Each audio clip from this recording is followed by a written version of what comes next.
Nasaan ako? Wala naman akong natatandaang may sinalihan akong murder mystery game ngayon Huwag mong sabihing, napadpad ako sa ibang mundo. Pero lintik naman, bakit naman kailangan sa katawan pa ng pulubing natutulog lang sa bodega ng panggatong? Ang mga tuntunin ng pamilya Su. Kahit paano, nakabawas to sa isipin ko. Unang sangay, si Su Bingshan. Panganay na lehitimong anak, si Sutayan. Ang masamang utusan na si Sujay. Matindi. Kahit kung sino ang may galit sa akin, nakasulat ng napakalinaw. Medyo maalalahanin din pala ang ama ng orihinal na may-ari ng katawang to. Bago mamatay, nag-iwan pa talaga ng gabay para sa akin. Walang system. Walang golden finger. Tanging libro lang ng pamilya at ang mga modernong kakayahan ko ang meron ako. Sige na nga, kung ganon, aasa na lang ako sa sarili ko.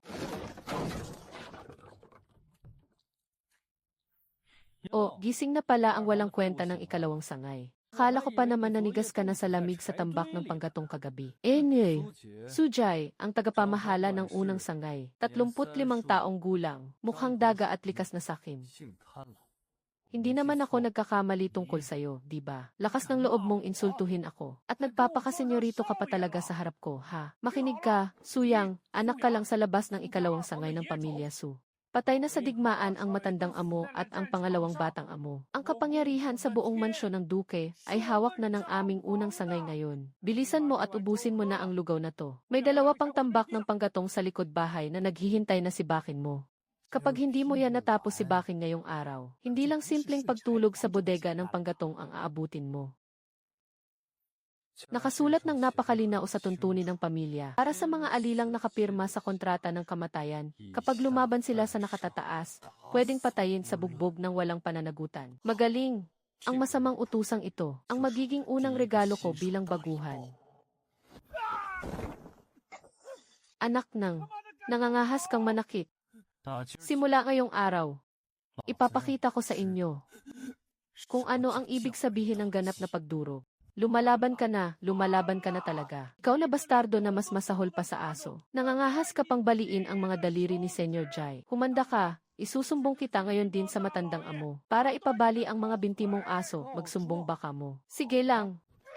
Pero bago ka umalis, kailangan ko munang kumuha ng kaunting interes. Itong panis na pagkain.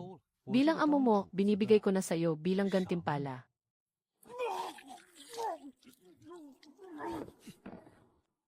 Tandaan mo ang lasang ito. Kung sa susunod ay mangangahas ka pang maghain ng ganitong basura, papadilaan ko sa'yo pati ang mangkok hanggang sa luminis. Sandali! Sabi mo kanina, may dalawa pang tumpok ng panggatong sa likod bahay. Nakailangang sibakin, hindi ba? Ngayon, trabaho mo na yan. Kapag hindi mo iyan natapos sibakin bago magdilim, humanda ka sa mangyayari sa'yo, Layas. Mula sa pinakamataas hanggang sa pinakamababa, bulok na ang buong mansyong ito. Ang pagligpit sa isang katulong ay simula pa lang. Ang tunay na kalaban ay ang mga amo sa mansyong ito.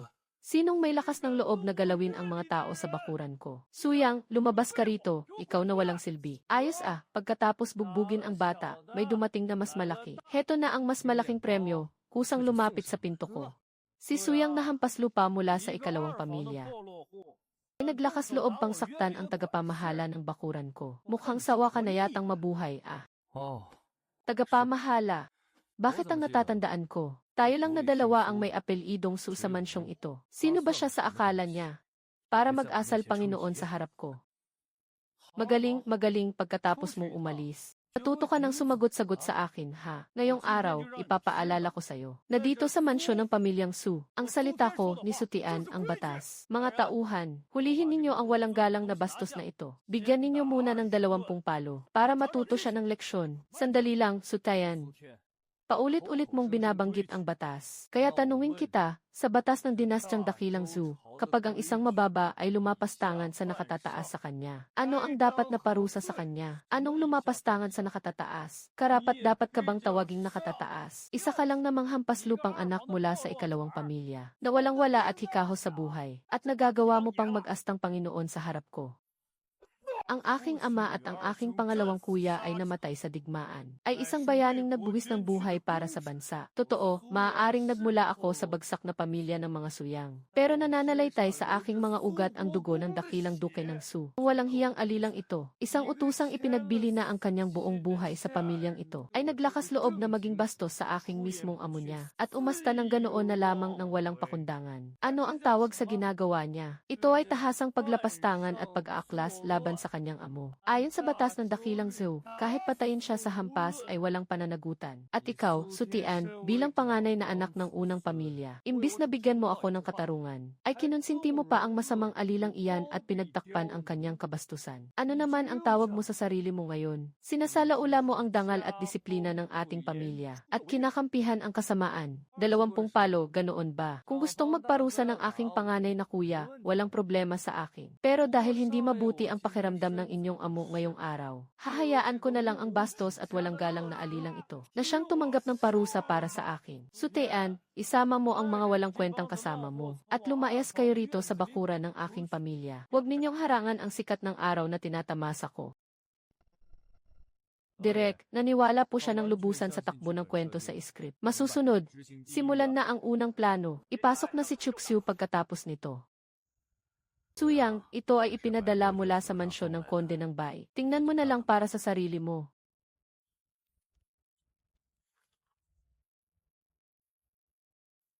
Ikalawang Ginoong Su, sinabi po ng aming binibini, ang gusto niyang pakasalan ay isang lalaking marangal at kayang tumayo sa sarili niyang mga paa, hindi ang isang pabigat na naghihintay na lang mamatay ng walang silbi. Kaya naman, pinapawalang bisa na ang ating kasunduan sa kasal. Ibinabalik na po namin ngayon ang hiyas na ito ng kasunduan. At mula ngayon, wala nang anumang ugnayan ang ating mga pamilya. Kahit ang pamilya Bai ay nakarating na sa kanila ang mga pinaggagawa mo. Kaya magdamag silang nagpunta rito para lang bawiin ang kasunduan sa kasal. Ipinahiya mo ng husto ang buong mansyon ng pamilya Su.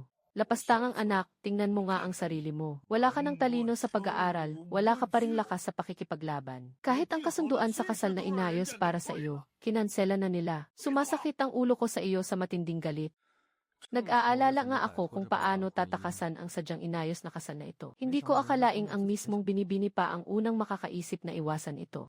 Mabuti naman, para hindi ko na kailangang mag-aksaya ng laway. Naiintindihan ko, katiwala. Salamat sa pagod mo sa pagpunta rito. Pagbalik mo, pakisabi kay Binibining Bai. Sabihin mong ako, si Suyang, ay naghahangad ng kanyang kaligayahan. Wah! Wala ka man lang ba gustong sabihin? Hindi magiging matamis ang bunga kung ito ay pinilit lang pitasin. Kaysa mag-away at magkasira tayo ngayon, mas mabuting maghiwalay na lang tayo ng may kapayapaan. Kung wala nang iba, mauuna na akong umalis. Hindi ko pa natatapos sibakin ang mga panggatong sa likod bahay. Ama, tingnan niyo po siya, gay. Anong klaseng pag-ugali yan? Medyo iba ito sa napagkasunduan nating plano. Sabi ng direktor. Diretso na raw tayo sa pagtitipon para sa tula, para hindi mawala ng kontrol ang takbo ng kwento. Ha ha ha. Kapatid na mo yun. Balita ko ay tinapos mo na. Ang kasunduan sa kasal ninyo ng walang kwentang lalaking yon mula sa pamilya Su. Isang napakatalinong desisyon yan. Ang isang hampas lupang walang alam gawin, kundi magbabad sa imbakan ng panggatong. Paano siya magiging karapat-dapat sa isang marangal at magandang tulad mo? Mag-ingat ka sa mga sinasabi mo, kapatid na Yu. Hindi mo na kailangang mag-alala sa mga desisyon ko. Ang maliwanag na buwan sa gitna ng mga bituin, ang siyang gumagabay sa aking pag-uwi. Mas nagniningning ang buwan sa gabi ng kapistahan. Nagliliyab ang pangungulila ko sa aking pamilya. Walang kasing liwanag ang buwan sa sariling bayan, at walang kasing lapit ang puso ng mga kababayan. Mukhang ngayon lang kita nakita rito, kaibigan. Mayroon ka rin bang inihandang magandang tula? Bakit hindi mo ito ibahagi para mapakinggan nating lahat? Dahil mukhang hindi ko kayo matatanggihan.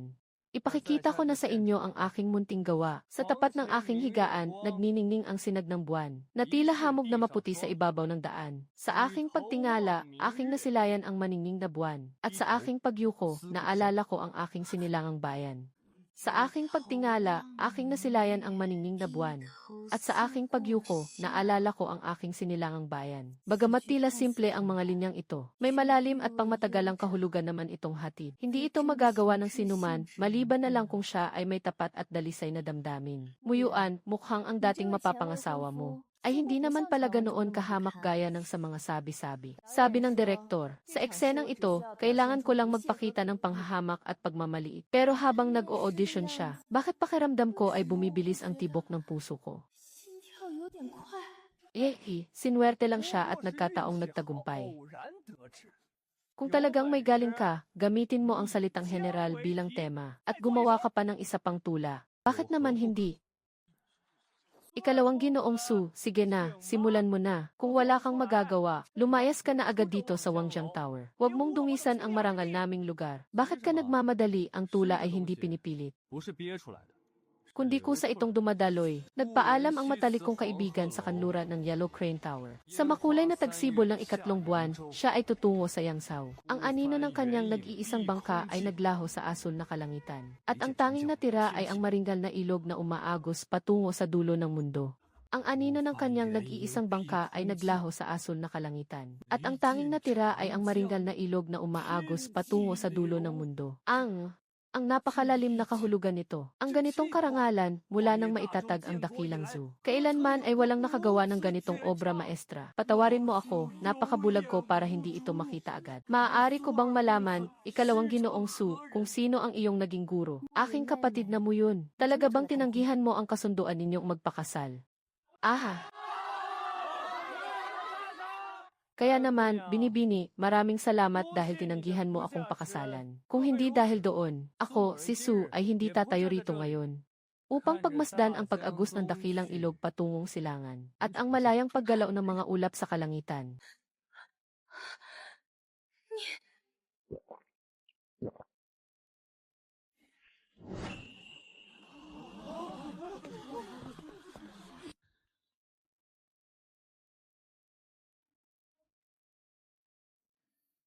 Kapatid ko, bakit tila nagmamadali ka yatang umalis? Tinamaan ba ang puso mo sa tulang iyon?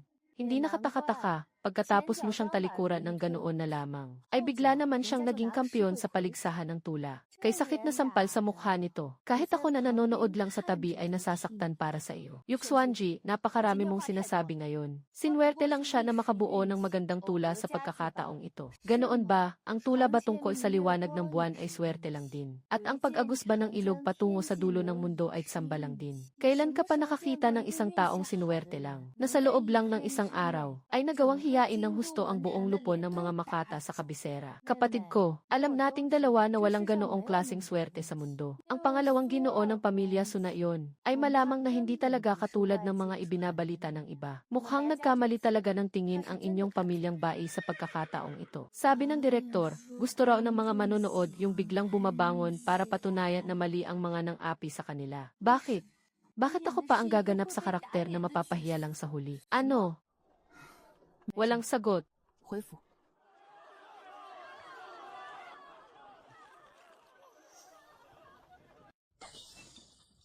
Mga walang silbi, lahat kayo ay walang silbi. Inutusan ko kayong ipitin at pahirapan ang bastardo mula sa pangalawang pamilya. Napakagaling ninyo talaga. Hinayaan ninyo siyang pumunta sa Wangjiang Tower para sumulat ng mga walang kwentang tula. At ngayon, pinag-uusapan na siya ng buong kabisera. Paano ko na ngayon ihaharap ang mukha ko sa iba? Ama, sino po ba ang mag-aakala na biglang tatalas ang isip ng batang iyon? Dati naman po, malinaw na isa lamang siyang mahinang walang silbi na pwedeng api-apihin ng kahit sino. Ha ha ha.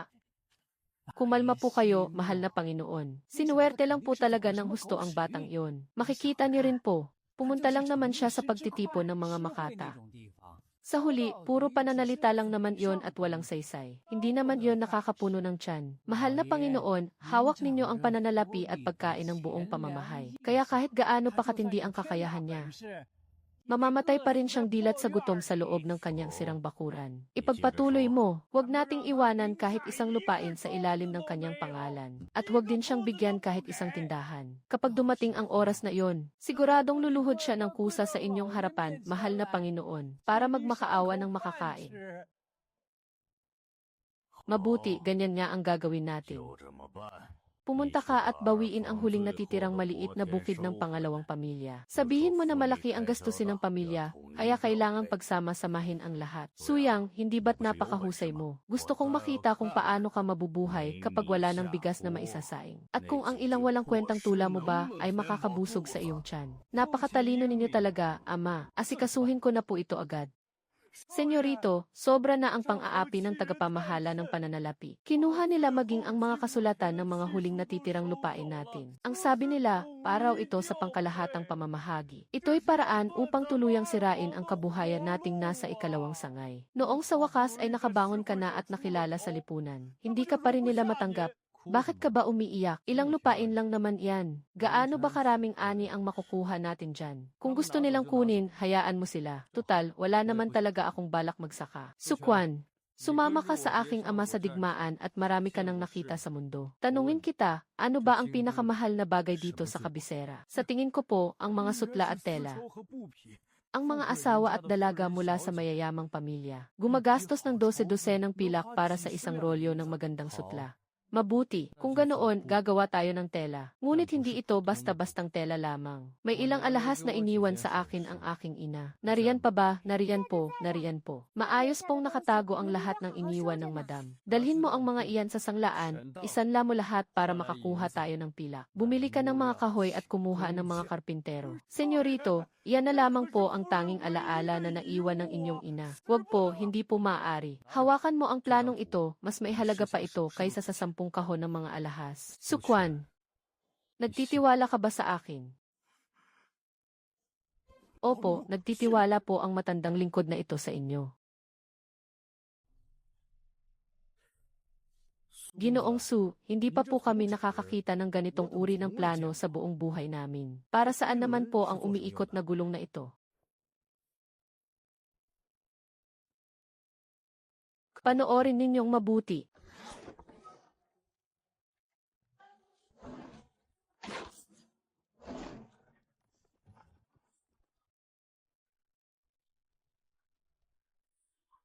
Ito ba ay? Isang salamang ka. 30 taon na akong naghahabi ng tela. Ngunit ngayon lang ako nakakita ng makinang kasing bilis nito. Ang telang nalilikha nito ay napakapino at pantay na pantay.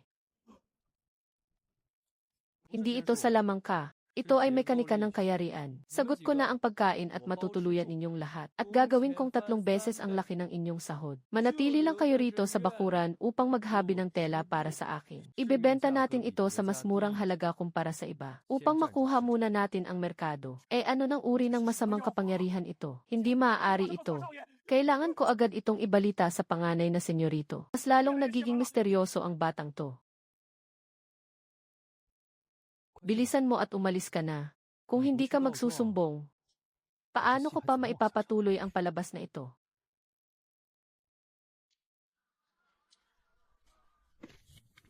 Ang kalidad at kapal ng pagkakahabi nito. Mas maganda pa ito kaysa sa pinakamahusay nating tela mula sa suhang. Ikalawang Ginoong Su, sino pong mahusay na manghahabi ang gumawa ng telang ito? Handa akong magbayad ng malaking halaga para rito. Ako mismo ang manghahabi na iyon. Kaya kong mag-supply sa iyo ng tuloy-tuloy. At ang presyo, mas mababa pa ng 10% kaysa sa puhunan mo. Mas mababa pa ng 10% kaysa sa puhunan. Hindi ba't nalulugi ka niyan para lang makakuha ng atensyon? Siyempre, hindi. Hindi ko gustong magtrabaho ng nag-iisa lang.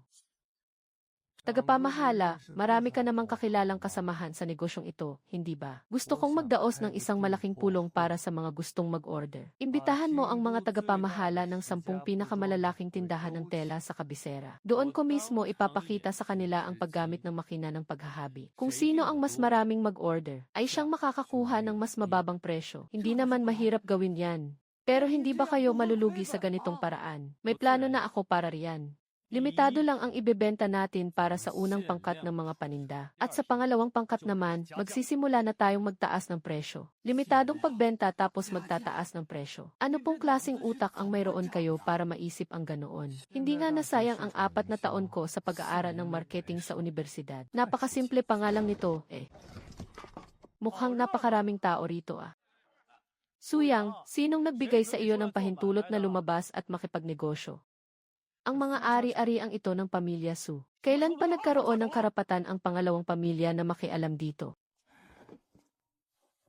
Ang mga manggagawa at lugar na ginagamit mo ay pag-aari lahat ng pamilya Su. Kaya naman ang negosyong ito ay natural na bahagi rin ng negosyo sa paghahabi ng pamilya Su. At ang unang pamilya ang dapat namamahala nito. Kaya umalis ka na rito at doon ka na lang sa kung saan ka nararapat. Tapos ka na bang magsalita? Nakumpis ka na ng inyong unang pamilya ang lahat ng ari-arian ng pangalawang pamilya. Ito ang mga resibo ng sangla at kasunduan sa lupa na may mismong lagda ng iyong ama. Gusto mo bang idilat ng mabuti ang mga mata mo para tingnan ito? Sabihin mo nga sa akin. Ang mga ari-ari ang hawak ko ngayon. Paano naging pag-aari ng pamilya Su ang mga ito? Kalokohan, nakatira ka at kumakain sa pamilya Su. Kaya kabilang ka pa rin sa pamilya Su. Hahaha, Su nga ang apelyido ko. Pero kumakain at nakatira ako sa sarili kong bakuran. At ang mga ito ay binili gamit ang dote ng aking ina. Kung sa tingin mo ay sapat na iyan para maging ari-arian ng pamilya Su, mabuti pang magsumbong ka na lang sa mga opisyal. At tingnan natin kung tatanggapin ng korte ang ganyang lohika. Alam ko kung anong pinaplano mo. Natatakot ka bang masapawan kita? Wala akong pakialam sa kakarampot na ari-arian ng pamilya Su. Gusto ko lang ipaglaban ang dangal ko. Kapag nangahas ka pang makialam ulit, ipapakita ko sa iyo na ang mundo ng negosyo ay parang digmaan. Katiwala, pirmahan mo ang kontrata sa pangalan ko. Ano man ang mangyari, ako, si Suyang, ang mag-iisang mananagot. Sige, pipirmahan ko. Binibining. Binibining bay.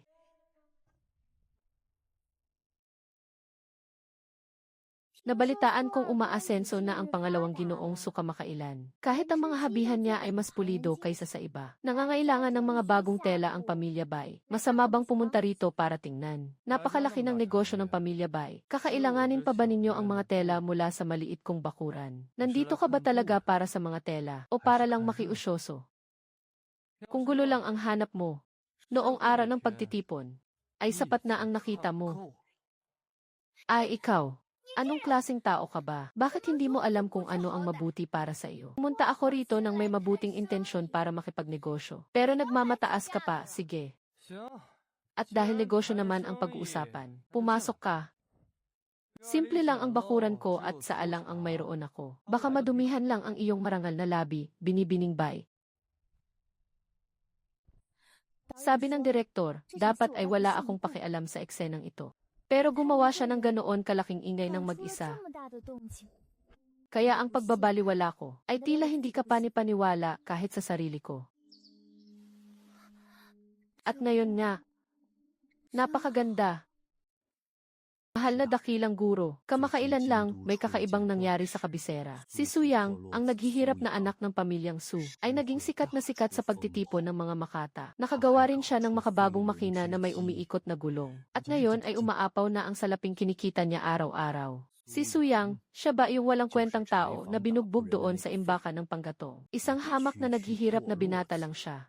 Saan naman niya nakuha ang ganyang kakayahan na imbestigahan na po ito ng aking mga tauhan? At na lamang may nakuha siyang lumang aklat ng mga turo ng kanilang pamilya. Nakasulat doon ang tungkol sa lihim na silid ng pamilyang Su at ang mga batas ng dakilang Zu. Ang paraan ng pagkilos ng taong ito ay ibang-iba sa mga karaniwang tao rito sa ating kaharian. Wala siyang takot sa mga Diyos, espiritu, o kahit sa mismong tadhana. May ilang matataas na opisyal na sa palasyo ang nagsisimulang magka-interes sa kanya. Singhal, isang hamak na pulubi, nagawa pang gumawa ng ganyang kaguluhan. Ihatid mo ang utos ko. Kailangang bantayan ninyong mabuti ang bawat galaw ni Suyang. Alamin ninyo kung ano talaga ang nakasulat sa aklat na iyon ng kanilang pamilya. Nako, ang dakilang guro na ito, mukhang hindi mabuting tao. Mukhang mapapasabak sa panganib ang munti nating si Suyang ngayon. Siya nga pala, alam mo. Nakakaaliw talaga panoorin ang maikling palabas na ito. Gusto ko na tuloy maranasan ang maglakbay sa ibang panahon sa aking panaginip. Ay naku, malapit nang mahuli ang ihahatid kong order. Amo, may isa na namang pumunta rito kahapon. Sabi niya ay bibili raw siya ng tela. Pero tumayo lang siya sa tapat ng pinto ng halos isang oras. Palihim siyang sumisilip sa loob ng silid ng mga makina. Kaya pinalayas ko na siya sa mga tauhan natin. Pero bago siya umalis, may iginuhit siya sa isang pirasong papel. Ano ang iginuhit niya? Noong paalis na siya, nahulog ito sa lupa at pinulot ko po. Hindi ko po maintindihan ang drawing. Pero mukhang iginuguhit niya ang disenyo ng ating makina sa paghabi. Isang espiya sa negosyo ang taong iyan. Hindi siya tauhan mula sa opisina ng pananalapi. Walang sapat na kaalaman si Subing Shan para maintindihan ang ganitong teknolohiya. Ang sinumang nakakaunawa sa disenyo ng umiikot na gulong ay tiyak na may kasabwat na nagtuturo sa kanya sa likod ng mga eksena. Kung ganoon, amo, ano po ang gagawin natin? Isusumbong ba natin ito sa mga otoridad? Walang silbi kung isusumbong natin sila. Wala siyang ninakaw. Gumuguhit lang siya sa tapat ng pinto. Hindi yan mapapakialaman ng pamahalaan. Pero kaya nating gawing walang silbi ang pagguhit niya. Hindi ang kahoy na balangkas ang pinakapuso ng habiang ito, kundi ang biring na ito.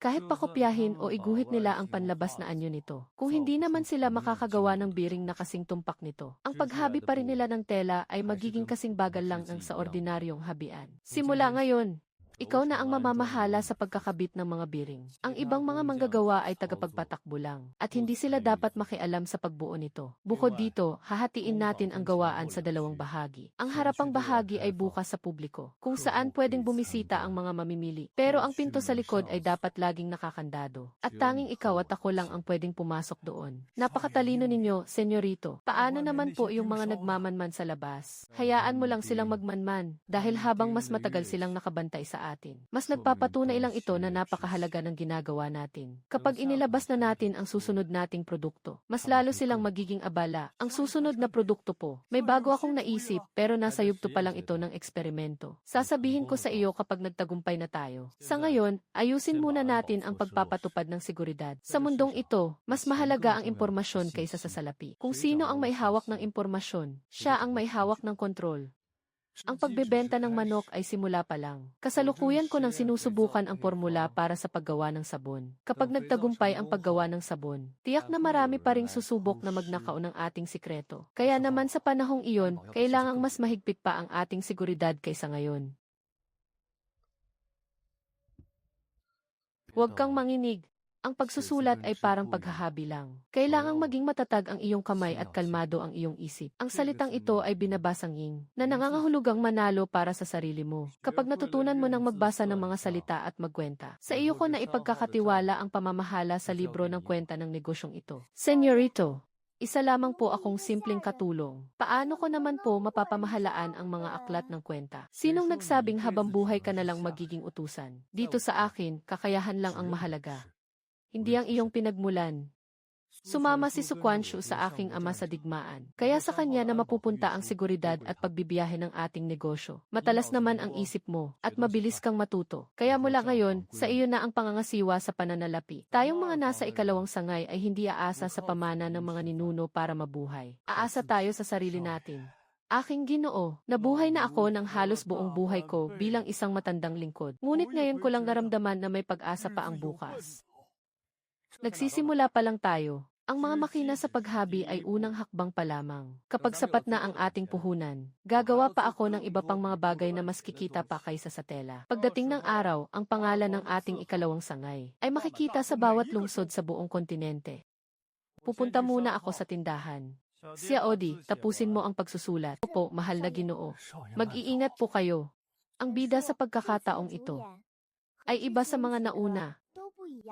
Nga, ang daming tao kapag napunta sa kwento ng paglalakbay sa ibang panahon. Kung hindi nagiging masyadong mayabang at mapagmataas, ay lumalabas ang tunay nikang masamang ugali. Pero ibang-iba talaga si Suyang. Sa tingin mo, ano kayang mangyayari kapag nalaman niya ang katotohanan? Minsan, naiisip ko rin. Sana ay hindi na lang niya kailanman malaman ang katotohanan. Sa loob lang ng isang buwan, nakakuha siya ng mga order mula sa 40 tindahan ng tela. Mula sa pagiging mahirap, naging bagong tanyag na tao siya sa industriya ng tela sa kabisera. Nagawa niya ito sa loob ng hindi pa aabot sa 3 buwan. May kakaiba sa taong ito. Siya ang anak ng ikalawang sangay ng pamilya ng Duke ng Su. At simula nang mamatay sa labanan ang kanyang ama at kuya, hindi na siya tinrato ng mabuti ng unang sangay ng pamilya. Duwag at mahina ang kanyang loob. Hindi man lang siya marunong magbasa ng aklat ng kwenta. Pero simula noong nakaraang buwan, bigla siyang naging ibang tao. Kaya na niyang sumulat ng tula at gumawa ng mga makina. At may lakas na ng loob na harapin ng tapatan ang unang sangay. Nangyari iyon noong nakaraang buwan pagkatapos niyang magkasakit ng malubha. Ayon sa kanyang katulong, Walang malay si Suyang sa bodega ng panggatong sa buong magdamag. Pagkagising niya, tila naging ibang tao na siya. Pagkatapos mawala ng malay ng buong magdamag, nagbago ang buong pagkatao niya ng magising. At may kasama pang isang misteryosong aklat ng turo ng pamilya. Hindi tunog pagkakasakit ang nangyari sa kanya.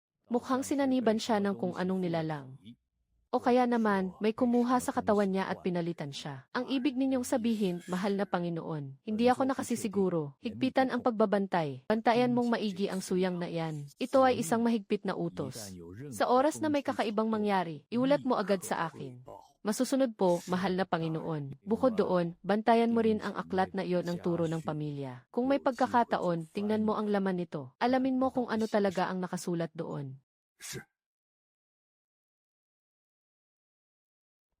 Suyang, kahit ano pa ang pinagmulan mo. Walang sinuman ang makagagawa ng gulo sa nasasakupan ko. Ginoong Su, nangangailangan ang pamilyang Bai ng 200 rolyo ng tela para sa darating na taglagas. Sinuri na ng mga mananahi sa aming mansyon ang iyong mga produkto at napakahusay ng kalidad ng mga ito. Babayaran namin ito sa presyong gusto mo. Ngunit mayroon akong isang hiling. Dapat ay ikaw mismo ang mamahala sa paggawa nito. 200 rolyo, senyorito. Ito na ang pinakamalaking order na natanggap natin. Binibining Bai, napakalaki ng order na ito. Maliit lang ang aking paggawaan at kakaunti ang aking mga manggagawa. Baka hindi namin ito matapos sa takdang oras. Bakit hindi ka na lang maghanap ng ibang tindahan? Noon sa harap ng lahat, hindi ba't ninais mo rin ang kaligayahan ko? Bakit kahit ang simpleng negosyong ito ay ayaw mong gawin kasama ako? May galit ka pa rin ba sa akin dahil sa pag-urong sa ating kasal? Hindi naman sa nagtatanim ako ng galit. Sadyang hindi ko lang gustong muling maiugnay.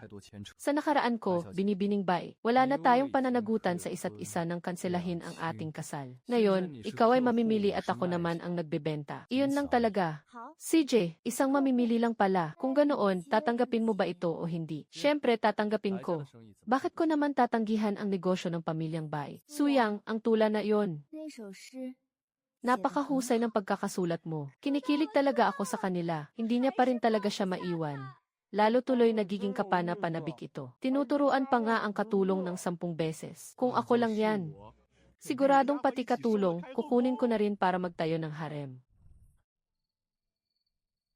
Liwanag ng buwan sa harap ng aking higaan. Tila yelo na kumakalat sa lupa. Isang nag-iisang layag sa dulo ng asul na kalangitan. Taming ang ilog yang sinalamang ang umaagos patungo sa dulo ng langit. Chuxiu, anong ginagawa mo? Isang variety show lang yan. Isang reality show. Siya ang bida na walang kamalay-malay sa nangyayari. At ikaw naman, isang artista lang na binayaran para umarte. Naging mabuti ka lang sa kanya dahil utos ng direktor na mag-order ka sa kanya. Hanggang doon lang yon. Pero bakit? Bakit tila humihinto ang tibok ng puso mo tuwing bumibigkas siya ng tula? Bakit kapag tinatawag kanyang binibining Bai? Bakit sumasakit ang loob mo? Ano ba ang gusto mong itawag niya sa iyo? Chuxiu, pero hindi naman niya alam na ikaw si Chuxiu. Ang akala niya, ikaw si Bai mo yun, ang babaeng umatras sa kasal. Napakabuti niyang tao. Mag-isa niyang pinapasan ang bumagsak nilang pamilya. Habang pinagkakaisahan siya ng lahat, nagagawa pa rin niyang turuan ang katulong na magbasa. Na kaya rin ng mga babaeng abutin ang kalahati ng langit. Ang lahat ng ginagawa niya, bawat isa doon, hindi mukhang pag-arte lang. Pero ikaw, ang bawat salitang binitawan mo sa kanya, lahat yan ay nakasulat lang sa script. Mas peke ka pa kay Sujai, Chuxiu. Si Sujai, lantarang nagpapakita ng kasamaan. Pero ikaw, nakangiti mo siyang niloloko. Sige, kung yan ang gusto ng direktor, ipagpapatuloy ko ang pag-arte. Pero sa labas ng palabas, hindi kayang tiisin ni Chuxiu na saktan siya. Kahit kaunting tulong lang, gagawin ko. Kahit hindi niya alam. At kahit kailan ay hindi niya mapatawad si Bai mo yun.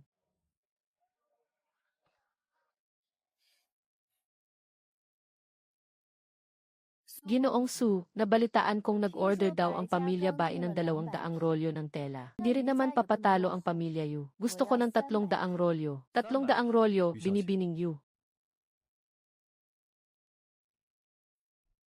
Ang kaya ko lang magawa sa ngayon ay hanggang 200 rolyo kada buwan. Gusto mo bang tanggihan ko ang order ng pamilya Bai? Para lang unahin ang sa pamilya Yu. Bakit naman hindi? Mas mataas ng isang papel ang alok ko kaysa sa pamilyang Bai. May galit ka ba kay Bai mo yun? Wala naman.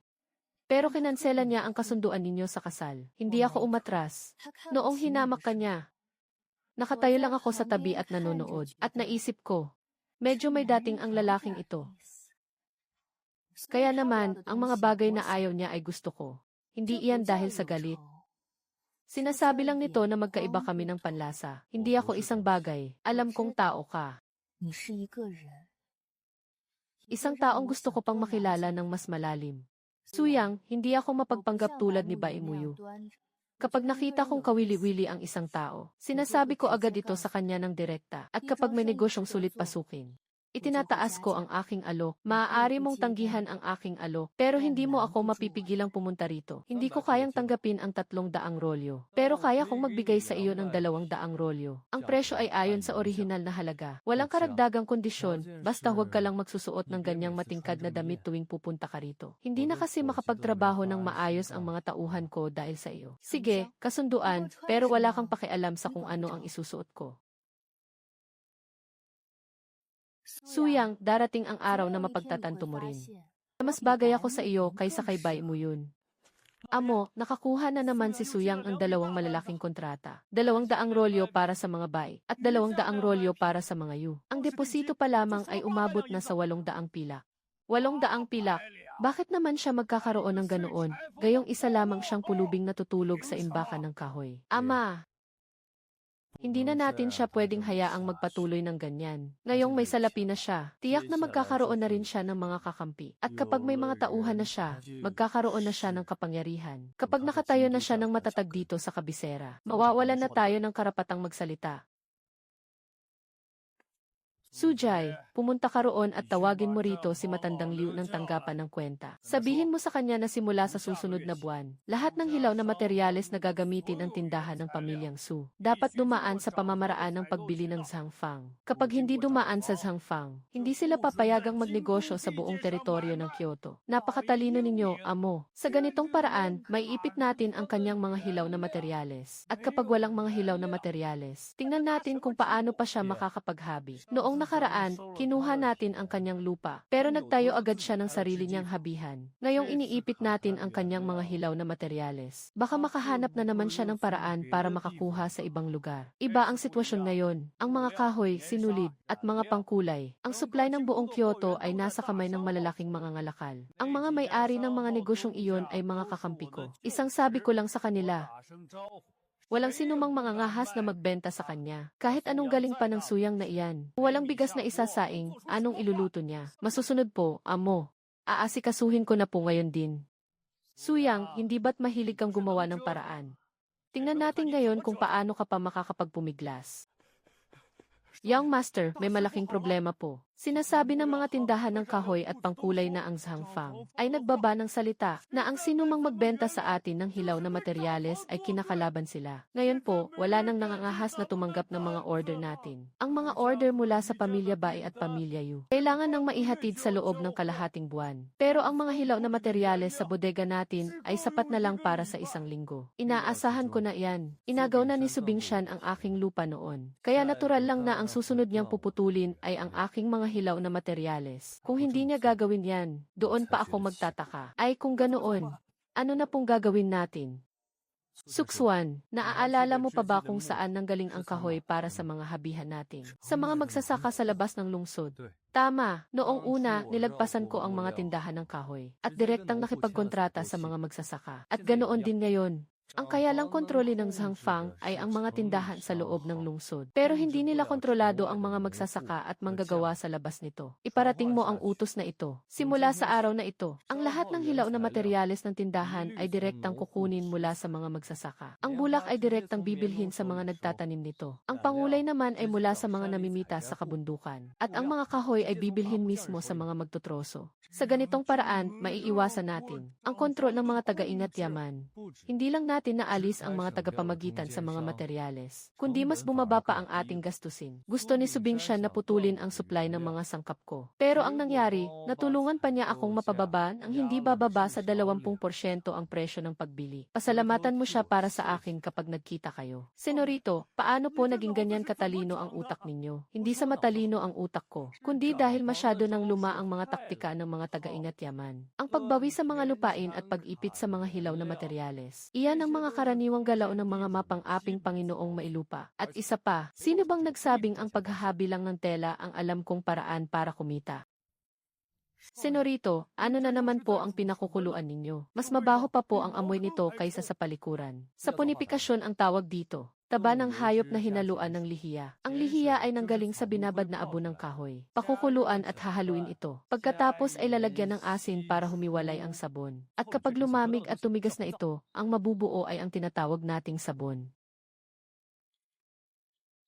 Sabon, senorito.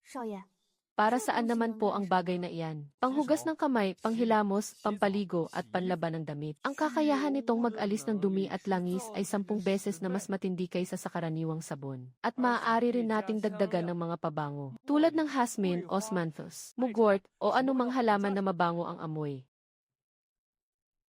Mabebenta po ba ang bagay na iyan? Naman, at mas madali pa itong ibenta kaysa sa tela. Ang tela ay isang pangmatagalang gamit. Ang isang kasuotan ay maaaring isuot ng 3 taon. Pero ang sabon ay madaling maubos. Ang isang piraso ay nagtatagal lang ng 1 buwan bago maubos. Isipin mo kung gaano karaming sambahayan sa buong kabisera ang bibili ng tig 1 piraso bawat buwan. Subukan mong kwentahin kung gaano kalaki ang merkado niyan. Napasabi ko na sa mga sakahan sa labas ng lungsod na mag-alaga pa ng karagdagang 20 baboy. Para lamang magbigay ng taba ng baboy. At ang gastos naman para sa abo ng kahoy ay halos libre lang. Hindi bababa sa 50% ang magiging purong kita. Hindi ba't hinaharangan ni Subingshan ang mga hilaw na materyales ko? Pero ang sebo ng baboy at abo, hindi niya mapipigilan ang pagkuha ko roon, hindi ba?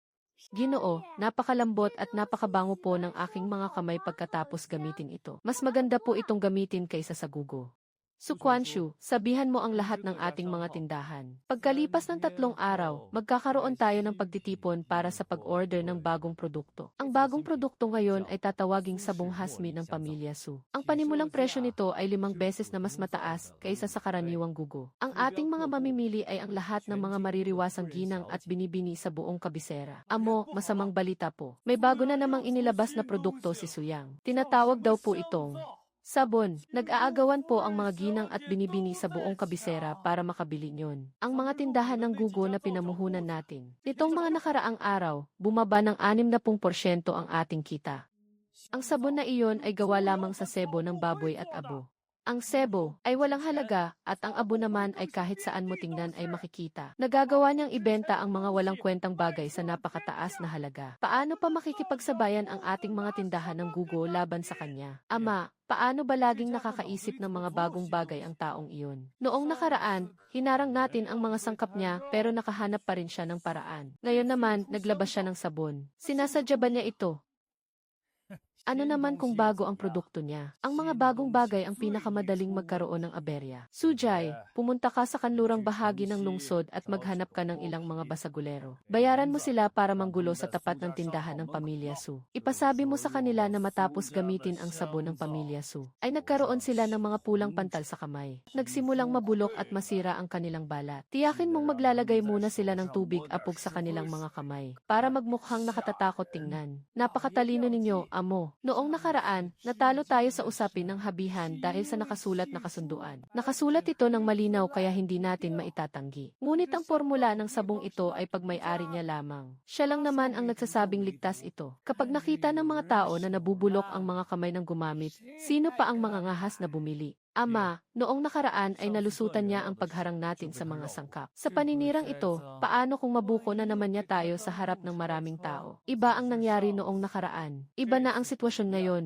Ang sabon ay direktang inilalagay sa katawan ng tao. Mula sa kamay hanggang sa buong katawan. Basta't may nanggugulo. Tiyak na may matatakot at kapag natakot sila, babagsak ang benta. Kapag bumagsak ang benta, kailangan niyang bawasan ang produksyon. Sa lagay na yan, hindi niya maihahatid ang mga order ng pamilyang Bai at pamilyang Yu. At kapag nangyari yon, pagbabayarin siya ng pamilyang Bai at pamilyang Yu. Iyan ang tinatawag na paghugot sa mitsa. Masusunod po, gagawin ko na po agad. Suya, hindi ba't magaling kang mag-imbento?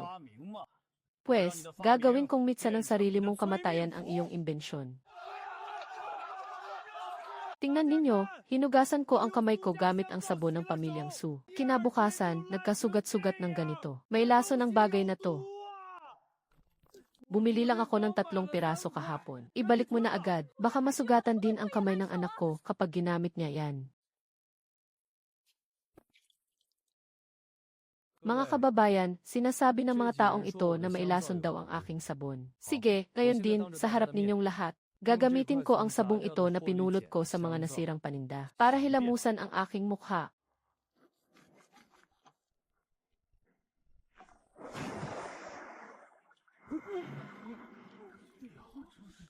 Tingnan ninyong mabuti. Nasira ba ang aking mukha? Nabulag ba ang aking mga mata? Kung mailason talaga ang sabong ito, mukha ko ang unang-unang mabubulok. Sinasabi mong nabulok ang iyong kamay dahil sa sabon. Pero ang pamumula at pamamaga ng iyong mga sugat ay nasa paligid lamang ng iyong mga kuko. Ito ay bakas ng pagkakababad sa tubig na may apog. Ang mga sangkap ng sabon ay langis at abo ng halaman.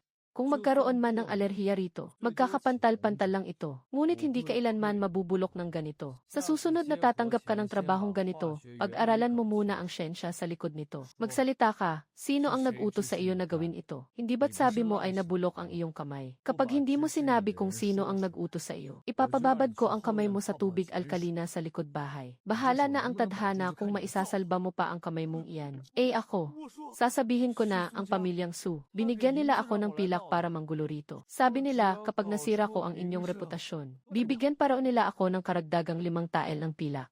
Mga kababayan, ang aking sabon ay tapat at hinding-hindi ko kayo dadayain. Malinaw naman sa lahat ang nangyari ngayong araw. Takot sa akin ang mga kalaban, kaya gumamit sila ng maruruming paraan para isabotahe kami. At habang masinusubukan nilang ipahamak ako, lalo lang napatutunayan na napakahusay ng mga produkto ko. Su Bingshan. Umamin na sa lahat si Sujay.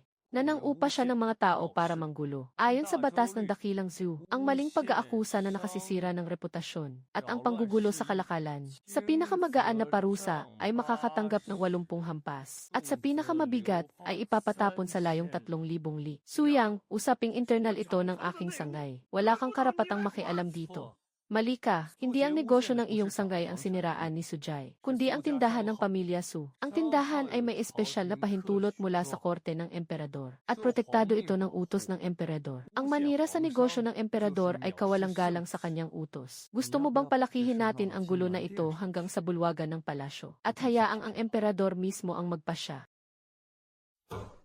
Ito ang nakasulat na pag-amin ni Sujay. Nakasulat dito kung sino ang nag-utos sa kanya, at kung magkanong pilak ang ibinayad sa kanya. Ito ay isang matibay na ebidensya, at kung ano ang ipinagawa sa kanya. Malinaw itong nakasulat at may marka pa ng kanyang daliri. Maaari ko siyang hindi isuko sa mga otoridad ngayon. Pero may isang kondisyon. Anong kondisyon? Simula sa araw na ito, ang inyong sangay ay hindi na maaaring makialam sa pamamalakad ng tindahan sa anumang paraan. Kabilang na ang pagbili ng mga supply, pagbebenta, pagbibiyahe at pagkuha ng mga manggagawa. Kapag may paglabag dito, ang pag-aming ito ay agad na makakarating sa lamesa ng gobernador ng Kyoto. Huwag kang pumayag sa kanya. Sige, hindi ko na pakikialaman ang negosyo mo. Pero Suyang, huwag kang masyadong maging mayabang. Hindi habang buhay nakakampi sa iyo ang langit dito sa Kyoto, Difi. Kung kakampi sa akin ang langit o hindi, wala akong pakialam. Pero ang alam ko, ang negosyo ng inyong sangay sa paggawa ng sabon, ay wala nang bibili ngayon. Pinapayo ko sa iyong magpalit na ng direksyon habang maaga pa. Gusto mo bang turuan kita kung paano gumawa ng sabon? Layas. Siya nga pala, Ate Su, isasama ko muna siya dahil marami kaming aasikasuhin. Mas mabuti pang magbanat siya ng buto sa paggawaan kaysa sumunod-sunod sa iyo. Suyang, magpapakatotoo ako sa iyo. Anong katotohanan? Sa simula pa lang, ikaw talaga ang pinuntahan ko rito. Dahilan lang ang mabangong sabon. Paraan ko lang ang mga order na iyon para mapalapit sa iyo. Ilang taon na akong nagnenegosyo rito sa kabisera at kung ano-anong klaseng lalaki na ang nakita ko. Pero ikaw lang ang nag-iisang lalaki na kahit tinatapakan na ng lahat, ay gumagawa pa rin ng paraan para makatayo. Noong binigkas mo ang tulang iyon sa tore ng Wangjiang, doon ko napagpasyahan na sa tabi ng lalaking ito, dapat ay may puwang para sa akin. Binibining Yu, nagtatapat ka ba sa akin? Hindi ito pagtatapat. Isa itong paunawa. Maaari mo akong tanggihan, pero hindi ako susuko. Kung si Bai mo yun nga na sumira sa kasunduan ninyong pakasal, ay malayang nakakaikot sa harap mo araw-araw. Ako pa kaya na hindi kailanman sumira sa iyo. Bakit hindi ko magagawa yun? Iba ka kay Bai mo yun. Lumapit ka lang sa akin para talunin siya. Kalahati lang ang tama sa sinabi mo. Malamang ganoon nga noong una. Noong hiwalayan ka ni Bai mo yun. Naisip kong bulag siya. Gusto kong patunayan na nagkamali siya, at karapat-dapat ka sa masigit pa. Pero kalaunan, napagtanto ko, na ang mas mabuting bagay na iyon ay hindi lang basta instrumento. Tapat ang kagustuhan kong tumayo sa tabi mo. Totoo ang handog kong kakaning Osmanthus. Totoo ang agimat para sa iyong kaligtasan. At totoo ang bawat salitang binitawan ko ngayon lang. Alam mo ba kung ano ang pinaka hindi ko nakasanayan? Ang purihin ng iba. Noon, sa tahanan ng pamilyang Su, tanging salot at anak sa labas lang ang naririnig ko, kahit pa may magawa akong maganda. Bigla na lang akong pinupuri ng lahat. Hindi ko na malaman kung alin ang totoo at kung alin ang huwad. Pero ang kamay ko, totoo ito. Hindi bale kung hindi mo kayang makita ang totoo sa iba. Ang kailangan mo lang tandaan, sa tuwing nagpapadala ako sa iyo ng kakaning Osmanthus, ako mismo ang gumawa ng mga kakaning iyon. Hindi marunong magluto ang mga tulad kong mayamang dalaga. Pero pinag-aralan ko ito. Dahan-dahan ka lang mag-isip, huwag kang magmadali. Tutal, marami naman akong oras.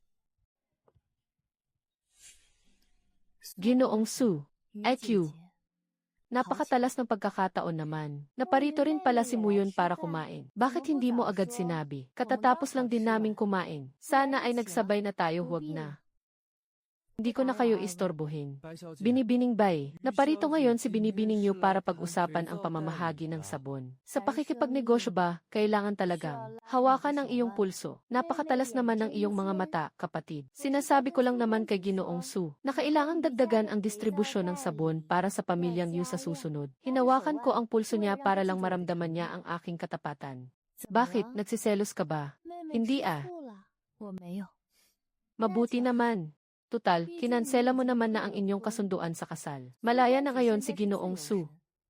At sa pakikipagnegosyo o pakikipagkaibigan ko sa isang malayang tao, hindi ko na kailangan ng pahintulot ng kahit sino, hindi ba? Ako nga ang nagkansela ng kasunduan. Kung sino ang gustong makasabay kumain ni Ginoong Su, o kung kanino man siya makipaghawakan ng kamay, wala na akong pakialam doon. Naway maging matagumpay ang inyong pagtutulungan.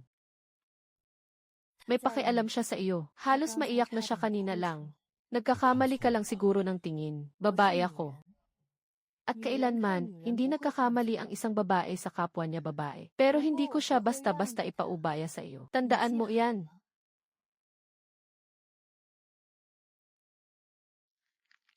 Galit ka pa ba sa nangyari kagabi? Hindi. Umiyak ka ba kagabi pagka-uwi mo sa mansyon? Nagpadala ka ba ng magmamanman sa akin? Hindi ko na kailangang gawin yon. Dahil siguradong sigurado na ako sa aking panalo. Mapula pa rin ang mga mata mo hanggang ngayon. Chuxiu, walang ibang tao rito. Sinasabi ko sa iyo ang totoo. Simula ng i-record ang palabas na ito hanggang ngayon. Akala ng lahat ay magkaribal tayo. Na sinabay mo yun at Yuksuanji ay dalawang babaeng nag-aagawan sa isang lalaki. Pero alam kong hindi ka naman talaga nakipag-agawan. Talagang nahulog na ang loob mo sa kanya. Noong nagbigkas ng tula si Suyang sa pagtitipon, ang paraan ng pagtingin mo sa kanya, hindi iyon pag-arte lang. Ikaw naman, seryoso ka ba sa kanya o umaarte ka lang din? Hindi ko rin alam. Noong una, siguradong pag-arte lang iyon. Sabi sa script lumapit ako sa kanya, kaya lumapit ako. Pero kalaunan, na-realize ko na hindi mo siya mapapalapitan ng nagpapanggap lang. Masyado siyang totoo bilang tao. Kahit niloloko na, pilit pa rin siyang lumalaban para mabuhay. Napakabuti niya kina Sukwan at Xiaoday. Pati na rin sa mga manggagawa, kahit iniisip niyang magkaaway kami. Hindi siya nagtatanim ng sama ng loob. Sa ganyang klaseng tao, paano mo ako paartehin? Hindi ko kayang magkunwari. Kaya nagpa siya akong huwag nang magpanggap. Gustong-gusto ko talagang makasama siya ng totoo. Kung ganoon, magkaribal na tayo sa pag-ibig, di ba? Patas at marangal na magkaribal. Hindi ako maglalaro ng marumi, kaya huwag ka ring gagawa niyan. Galingan na lang nating dalawa, at kung sino man ang matalo, siya ang magbibigay ng regalo sa mananalo. Sige, usapan yan.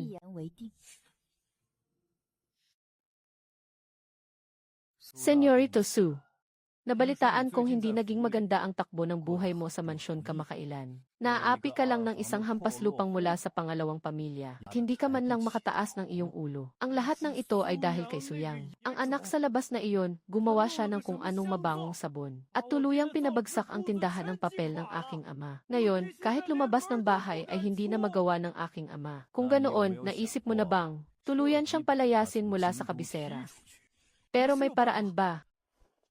Nagbabalak sumalakay ang mga barbaro sa hangganan ng Dazhou kamakailan. Pagkalipas ng ilang buwan, kapag sumapit na ang init ng tagsibol at namulaklak ang mga halaman, tiyak na sasalakay sila sa ating hangganan. Sa oras na iyon, irekomenda ko sa kamahalan na si Suyang ang pamunuan ang hukbo sa digmaan. Isang hamak na iskolar lang siya na hindi pa kailanman nakatapak sa larangan ng digmaan. Pagdating niya sa labanan, hindi na kailangan pang kumilos ng mga barbaro. Ang hindi pa pagkakasanay sa klima roon at ang magulong isipan ng hukbo ay sapat na para tuluyan siyang mawasak. Pero paano kung sakaling manalo siya? Hinding-hindi siya mananalo dahil bago pa man mangyari iyon, ay ipapadala ko na ang mapa ng depensa sa hangganan sa mismong pinuno ng mga barbaro. Ang bawat kilos at plano niya ay kabisadong-kabisado na ng mga barbaro. Ang pagpunta niya sa digmaan ay tiyak na kamatayan para sa kanya. Ngunit ang bagay na ito ay ikaw ang dapat gumawa. Ikaw ang panganay at lehitimong anak ng pamilya Su. Kaya madali mong makukuha ang lumang mapa ng depensa sa hangganan na hindi ko maabot. Kunin mo ang lumang mapa at palitan mo lang ang ilang mga petsa. Pagkatapos niyan, wala ka nang kinalaman sa kahit na anong mangyayari. Sige, gagawin ko. Ha ha ha. Suyang, dito na nagtatapos ang iyong pag-angat.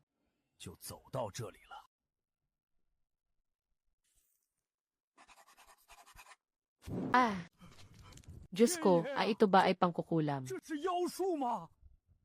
Hindi ito pangkukulam. Ang tawag dito ay posporo. Kapag nagkiskis ang asupre at posporus, lumilikha ito ng matinding init. At mas madali nitong sinisindihan ang kahoy kumpara sa paggamit ng batong pingkian. Isang kiskis lang, may apoy na agad.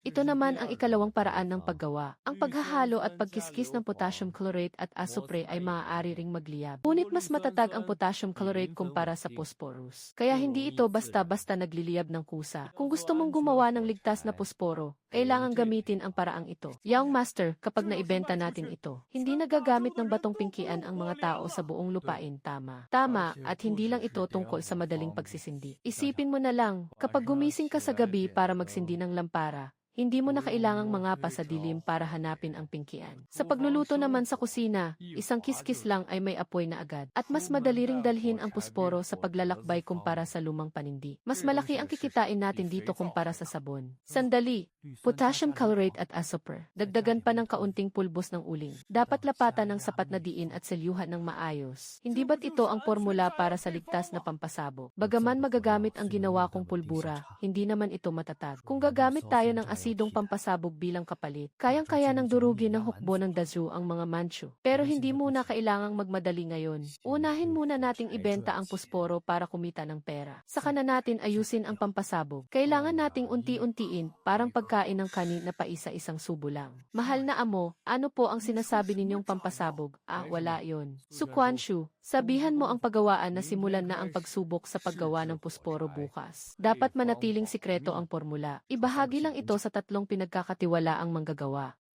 Dapat pantay ang pagkakapahid ng likidong kemikal. Kapag masyadong makapal, hindi ito sisiklab. Kapag masyadong manipis naman, saglit lang itong liliyab tapos mamamatay agad. Ang bawat piraso ay dapat subukang ikask sa magaspang na bato. Ihiwalay ninyo ang mga hindi maayos ang pagkakagawa para ulitin. Mahal na amo, ano po ba ang formula ng likidong kemikal na ito? Gusto ko lang po sanang isaulo. Para hindi ako magkamali sa paghahalo sa susunod, hindi mo na kailangang tandaan ang formula. Ako na mismo ang maghahalo ng likidong kemikal. Ang asikasuhin nyo na lang ay ang paglubog ng mga patpat. Mahal na amo, iyong si Afu. Nitong mga nakaraang araw, laging siya ang pinakahuling umuuwi pagkatapos ng trabaho. Kagabi nga, nag-abang ako sa labas ng isang oras. Nakita ko siyang nagbulsa ng mga sirang posporo sa kanyang manggas. Naintindihan ko, hindi niyo po ba siya hulihin? Huwag kang magmadali. Gusto niyang nakawin ang formula, kaya hayaan mo siyang magnakaw. Su Quanshu, simula bukas. Gawan mo siya ng sarili niyang silid. Sabihin mo sa kanya na iyon ang espesyal na silid para sa paghahalo ng formula, na para lang talaga sa paggawa ng mga dekalidad na posporo. Hayaan mo siyang mag-isang maghalo ng likidong kemikal sa loob. Asupre. Harina at tubig apog ibigay mo sa kanya ang timpla niyan. Harina at tubig apog, masisindihan ba ang mga iyon? Siyempre, hindi. Pero ang kulay at amoy niyan ay halos walang kaibahan sa totoo. Mahal na amo, napakatuso po ng pakana ninyo. Pero gustong gusto ko po yan. Sige na, asikasuhin mo na. Huwag mong hahayaang makahalata si Afu. Mga kasama, ang bagong produkto na ilalabas natin ngayon. Pusporo ang tawag dito. Napakadaling gamitin ito. Ikiskis mo lang sa magaspang na bahagi at may apoy na agad. Diyos ko, mas mabilis pa ito kaysa sa apoy na lotus. Magkano ang bawat kahon? May 50 piraso sa isang kahon, at nagkakahalaga ito ng 30 barya. 3 kahon ang pinakamababang bibilhin para sa pakyawan. At may bawas pa sa presyo. Ginoong Su, kukuha ako ng 100 kahon. Mag-order na ako ngayon din, hahaha. 200 kahon naman ang sa akin. Sa Hilaga, kung saan nakatira si Sun Hao, napakahirap ng buhay kapag taglamig. Napakalaking tulong nito para sa kanila. Ginoong Su, nagpapareserba ang pamilyang Bai ng 500 kahon para maging tanging distributor sa buong kabisera. Ginoong Su, ang pamilyang yun naman ay nagpapareserba ng 800 kahon para sa karapatang magbenta sa 5 lalawigan sa Hilaga. Noong nakaraan, ako ang nanalo sa bentahan ng mababangong sabon, hindi ba? Kaya ayon sa patakaran, sa amin din dapat mapunta ang karapatang maunang magbenta ng posporo ngayon. Tungkol sa kita ng sabon noong nakaraang quarter, ang pamilyang Bai sa kabisera ay may kabuang benta na mas mataas ng 15% kaysa sa hilagang bahagi ng pamilyang Yu. Nanalo lang kayo sa kabuang dami pero hindi sa bilis ng benta. Kahit gaano pa kabilis magbenta, wala ring silbi kung maliit naman ang kabuang kita. Aking kapatid, nakatutok ka lang sa maliit mong teritoryo rito sa kabisera. Hayaan mong ang ate mo ang tumulong sa iyong maibenta ang mga posporo sa bawat bayan ng buong lupain. Hindi ba maganda iyon? Tama na ang pag-aaway. Para sa karapatan sa pamamahagi ng posporo, ang pamilyang Bai sa kabisera, ang pamilyang Yu naman sa Hilaga, at ang kumpanya ng pamilyang Su ang mamamahala sa timog. Katulad din ng patakaran sa sabon, kung sino ang makakuha ng pinakamataas na benta sa quarter na ito, siya ang unang bibigyan ng karapatang magbenta ng bago nating produkto. May bago pa tayong produkto. Mayroon nga, pero hindi muna ngayon. Kapag kumalat na sa merkado ang mga posporo, may mas malaki pa akong gagawin. Mahal na dakilang tagapayo, ito po ang espesyal na formula na ipinagawa sa akin ni Suyang. Inilipat niya ako sa isang hiwalay na silid para lang ihanda ang likidong gamot na ito. Sa tingin ko po, tiyak na may mas malalim na lihim sa likod nito. Pero naisulat ko pa rin ang formula. Asopre, harina at tubig apog. Tubig apog at harina. Sigurado ka ba? Opo, ang lingkod na ito ang mismong nagtimpla. Nang ipahid ito sa dulo ng patpat, kaparehong kapareho ng totoong posporo ang kulay at amoy. Masasindihan ba ito? Iyan po, hindi pa nasusubukan ng inyong lingkod. Sabi ni Suyang, kailangan daw maghintay ng 3 araw para sa formulang ito. Sabi naman ni Shihua, kailangan daw itong patagalin upang mahinog. 3 araw. Tila totoo naman ang sinasabi ni Shihua. Maraming elisir ang kailangan din ng tamang oras bago hanguin sa pugon.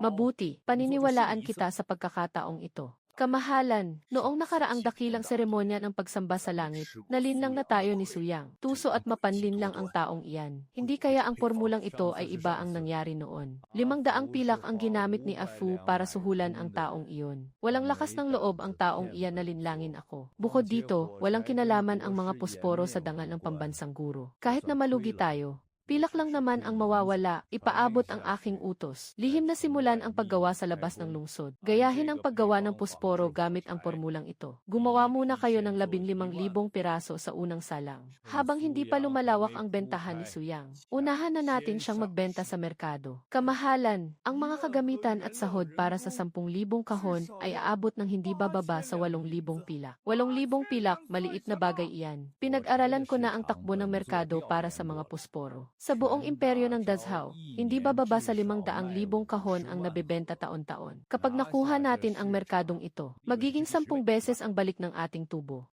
Sige, kilos na. Kamahalan, handa na po ang unang pangkat ng mga produkto, gaya po ng inyong ipinag-utos. Kaparehong kapareho ng sa pamilyang Su ang lalagyan, maging. Ang mga nakasulat sa pabalat ay ipinagaya pa natin sa iba. Nasubukan mo na ba? Hindi pa po. Sabi ninyo po kasi ay kayo ang mismong gagasgas sa unang piraso.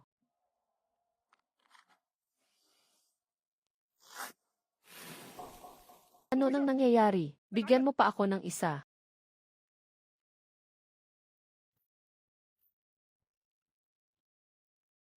buksan ninyong lahat ang mga kahon. Bumunot ka ng 10 piraso sa bawat kahon. Mahal na Shihua, lahat ng 10,000 kahon, walang sumisindi kahit isa. Naloko tayo. Harina at tubig apog lang pala ang laman nito. Ang ipinahalo ni Suyang kay Afu ay hindi talaga formula para sa posporo. Peke ang lahat ng ito. Matagal na niyang alam na tauhan ko si Afu, Sinadya niyang huwag siyang ibunyag. Hinintay muna niyang gumastos ako ng 8,000 tael ng pilak para magtayo ng pagawaan. Bumili ng mga materyales at kumuha ng mga manggagawa. At kapag naubos na ang pera ko, sa kanya ihaharap sa akin ang tambak na basurang ito. Mahal na Ginoo, si Afu.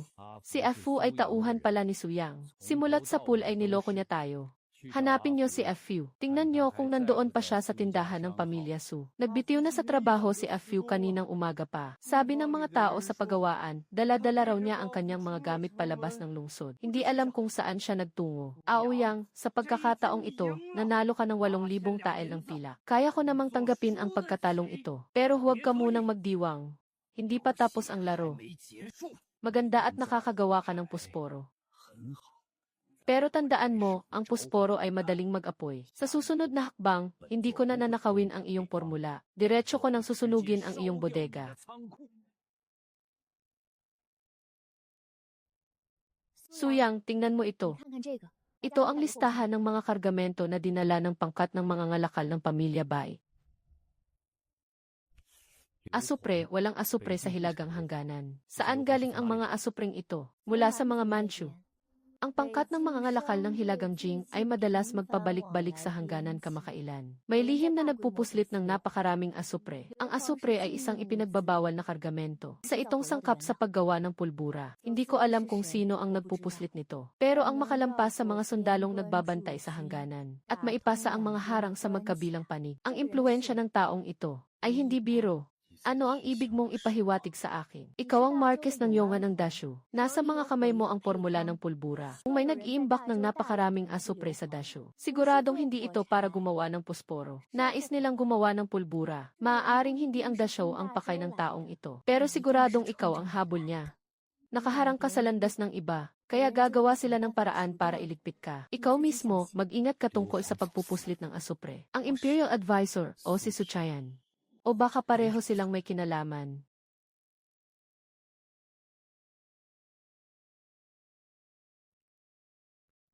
Mahal na hari, ang mga barbaro ay sumusugod ng napakabangis. At ang Marquis ng Yongan na si Suyang ay isang pambihirang henyo. Kaya nga niyang gumawa maging ng pulbura. Mas mabuting si Suyang ang mamuno sa digmaang ito. Siguradong mapupuksan niya ang mga barbaro. Sumasang-ayon po kami, mahal na hari. Noong nakaraan, hindi ako napatay sa pakana tungkol sa posporo. Ngayon naman, gagamit sila ng ibang kamay para patayin ako. Talagang hindi sumusuko ang Imperial Advisor na to. Pero may punto siya. Mga tradisyonal na sandata lang ang gamit ng mga barbaro. Samantalang ako naman ay may mga makabagong armas. Wala akong dahilan para atrasan ang laban na ito. Mahal na hari, handa po akong mamuno. Ngunit may 3 po akong hiling. Una, bagaman ako ang tatayong pinuno ng hukbo, kailangan po nating magtalaga ng isang veterano at maaasahang general bilang aking katulong, na siyang aktwal na magdidirihe ng labanan. Ang gagawin ko lamang po ay ang pagpapahusay ng mga armas at pagpaplano ng estratehiya. Pangalawa, kailangan ko pong isama ang mga bagong gawa kong pampasabog at ang mga mahuhusay na manggagawa upang magtayo ng pagawaan ng sandata sa hangganan. Pangatlo, ang supply at pagkain ng buong hukbo ay kailangang hawakan ng negosyo ng aking pamilya so kasama ng pamahalaan. At walang sinuman ang pwedeng makialam.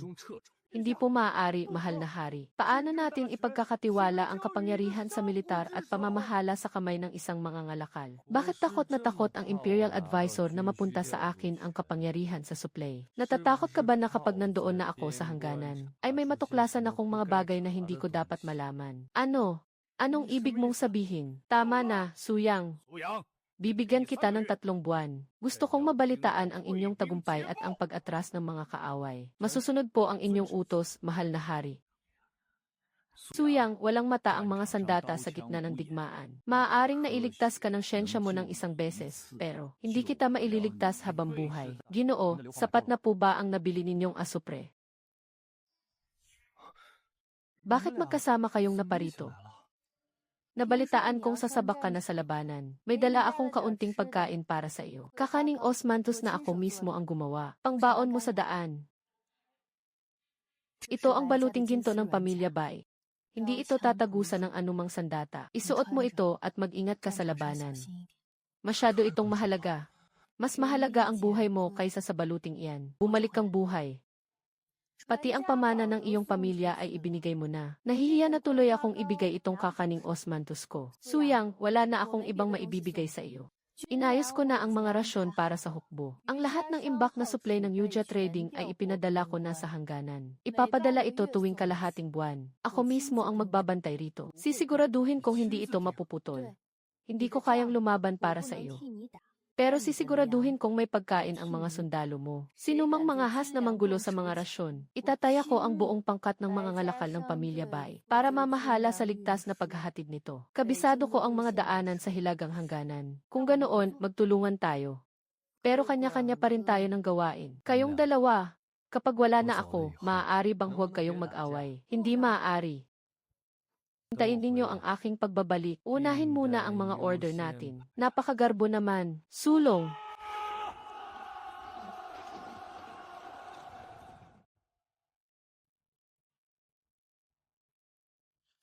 Sinasabing may 100,000 tropa ang mga kalaban ng Haoyan. Ngunit ayon sa ating pagmamanman, nasa 60,000 lamang ang kanilang tunay na puwersa. Sunod-sunod nilang napabagsak ang 3 lungsod, kaya nasa rurok ang kanilang lakas ngayon. 30,000 lamang ang mayroon tayo, at lahat sila ay hukbong lakad lamang. Maliit ang sansa nating manalo kung haharapin natin sila ng direkta. Kung hindi ubra sa harap, atakehin natin sila mula sa gilid. General Lee, 3 araw ko nang pinag-aaralan ang mapa ng lugar, at ang buong puwersa ng mga kalaban ay nakaposisyon lahat sa harapan. Ang magkabilang panig ay mga kawal ng tribo. Mahihina sila sa pakikipaglaban, at bukod pa riyan, masyadong mahaba ang daan ng kanilang supply. Iminumungkahi kung gamitin natin ang unahang pangkat ni Panginoong Yang upang umakit sa kanilang pangunahing puwersa. Magpadala naman tayo ng 500 piling kawal sa likod ng hanay ng kaaway, upang sunugin ang kanilang imbakan ng pagkain sa kalaliman ng gabi. Kasabay nito, lulusob ang ating pangunahing hukbo mula sa kanan, upang tuluyang harangan ang kanilang daan sa pag-atras. Aking Panginoon, ang planong ito ninyo. Paulit-ulit ko na itong pinag-aralan sa mapang buhangin. Ngunit hindi ko naisip na maaari pala tayong lumaban ng ganito. Pero may isang problema.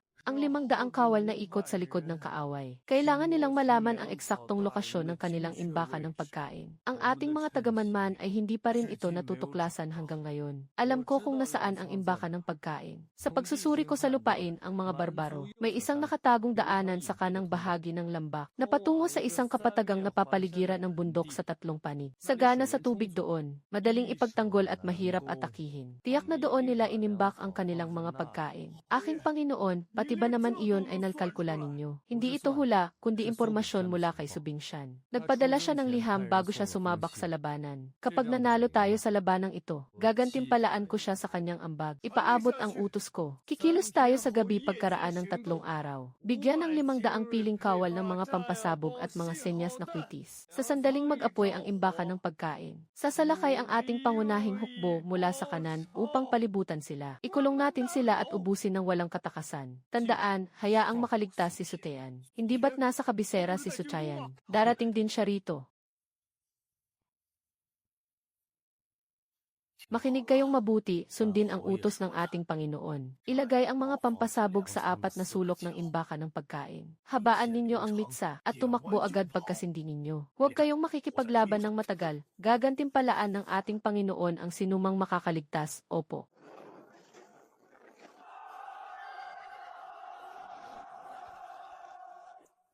Aking Panginoon, nagtagumpay tayo. Nagsitakas na ang mga barbaro, umuatras sila patungong Hilaga. Ayon sa orihinal nating plano, palibutan sila ng kanang pangkat upang harangan ang kanilang pagtakas. Hindi kailangang ubusin silang lahat. Patakasin ang mga natitirang sundalo para ikalat ang kwento tungkol sa bagsik ng ating mga sandatang apoy.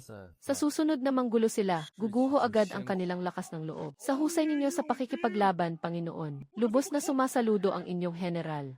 Ang labanang ito ay naging napakadali, ang posisyon ng kalaban, at ang walang bantay nilang imbakan ng pagkain. Lahat ay tumugma sa aking mga kalkulasyon. Sinabi mong atake ang pangunahing puwersa ni Suyang mula sa harap. Pero ang totoo, umikot sila sa likod at sinunog ang ating mga imbakan ng pagkain. Peke ang ibinigay mong impormasyon. Imposible, narinig ko mismo ng sarili kong mga tainga ang plano. Iyon mismo ang sinabi niya kay General Lee. Isang kunwaring atake sa harap at pagkubkob sa kanang bahagi. Sandali! Sinadya niyang sabihin iyan sa labas ng tolda ng General. Alam niyang nakikinig ako ng patago. Sinadya niya akong linlangin. Nangingisda siya. At ako ang naging isda. Ipinagkanulo mo kami, ah. Bakit hindi ko kayo ipinagkanulo? Naloko rin ako ng lalaking iyan. May puwersa pa ang mga barbaro. Dala ko ang mapa ng depensa ng Dakilang Zoo. Ito ang pinakabagong mapa ng depensa. Nagpapakita kung nasaan ang gawaan ng mga sandatang apoy.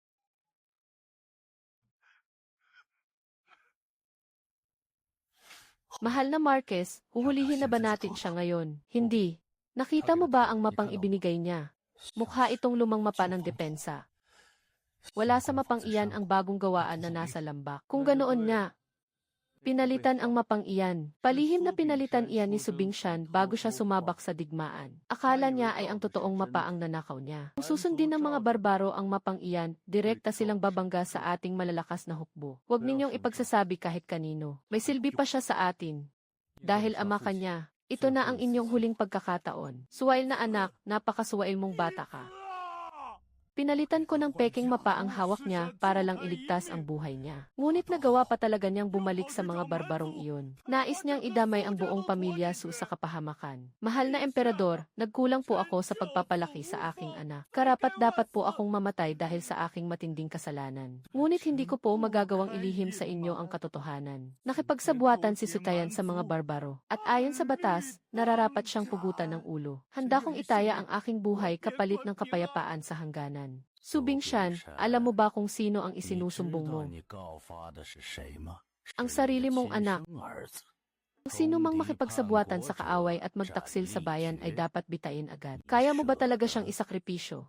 Masakit po para sa aking puso. Ngunit isa siyang taksil. Anak ko nga ang taksil na iyon, ngunit hindi hahayaan ng inyong lingkod na maging ama ng isang taksil. Dahil sa kusa mong pagsusumbong sa kanya, patatawarin ko at hindi ko idadamay ang iyong buong sambahayan. Ngunit ang karapatang magmana ng titulong duke ay wala nang kinalaman sa iyong pamilya simula ngayong gabi. At tungkol naman kay Sutian, hihintayin natin ang pagbabalik ni Suyang bago siya parusahan ayon sa batas. Maraming salamat po sa inyong walang hanggang habag, mahal na emperador.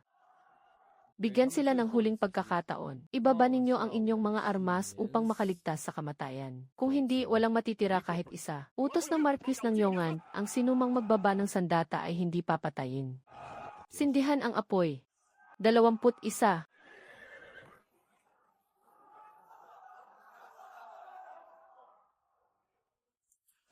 Marquis, nagtagumpay po tayo sa labanan. Natalo na ang pangunahing puwersa ng mga barbaro. Sumusuko na po ang hari ng mga barbaro. Sa labanang ito, ipinakita ninyo ang tunay na lakas ng Dakilang Zoo. Ipunin ang mga naiwan sa larangan ng digmaan. Dalhin pabalik ang mga bihag at gamutin ang mga sugatang kawal. Bukod pa rito, magpadala ng mga tauhan sa minahan sa hilagang hangganan. At kumpiskahin ang mga sulfur ni Li Tianxing doon. Tungkol naman sa pakikipagsabuatan ni Li Tianxing, nakolekta ko na ang lahat ng ebidensya laban sa kanya. Papatunayan ng mga ito na ang kanyang mga sulfur ay ibinenta sa mga barbaro. Susunod po, aking general.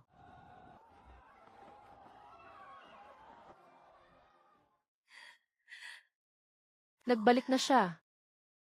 Buhay siyang nagbalik.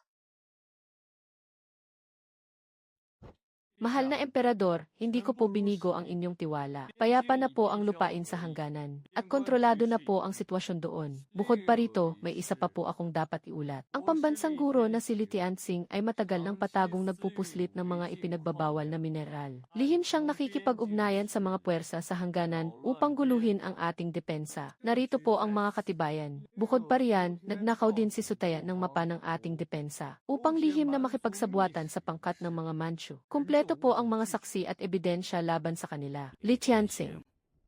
Sutayan. Kamahalan, kami po ay pinagbintangan lamang. Isang paninirang puri lamang ito. Ang bodega ng asupre sa minahan ng Beijing ay nasa ilalim na ngayon ng kontrol ng aking hukbo. Sa loob ng bodegang iyon, nakuha namin ang plaque ng pagkakakilanlan ng pambansang guro at ang mismong sulat na isinulat ng sariling kamay ni Sutean. Kagalang-galang na pambansang guro, gusto mo bang basahin ko ng malakas ang nilalaman ng sulat na ito sa harap ng lahat?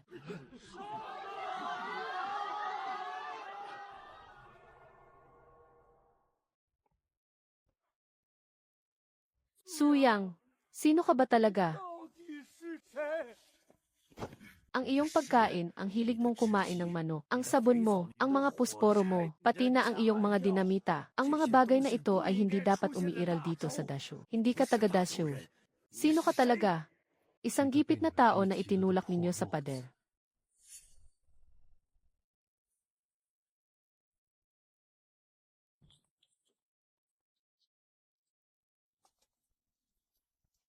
Sutian, takot ka bang mamatay? Kung takot ka, mabuhay ka ng mabuti. Hinatulan ka ng kamahalan na ipatapon sa layong 3,000 li. Bukas na bukas din ay aalis ka na. Habang nasa daan ka patungo sa iyong destiyero, isipin mo ang iyong ama. Siya mismo ang nagsuplong sa iyo sa harap ng bulwagan ng palasyo. Huwag mo siyang kapuotan. Ginawa niya iyon para iligtas ka. Isinuplong ako ng sarili kong ama, iniligtas niya ang buhay mo. Ipinagpalit niya ang karapatang magmana bilang duke ng estado para lang iligtas ang buhay mo. Senyorito, nagpadala po ng imbitasyon ang pamilya Bai at pamilya Yu ngayong araw. Nagkasabay po ang kanilang mga okasyon sa iisang araw. Hindi na ako pupunta sa kahit alinman sa kanila. Pero senyorito, ngayong tapos na ang digmaan at nabigyan na ng hustisya ang mga masasamang tao. Ano na po ang susunod nating gagawin? Gagawin ba natin ang dati nating nakasanayan? Maghahabi ng tela, magtitinda ng sabon, at magbebenta ng mga pusporo. Tuloy pa rin ang buhay.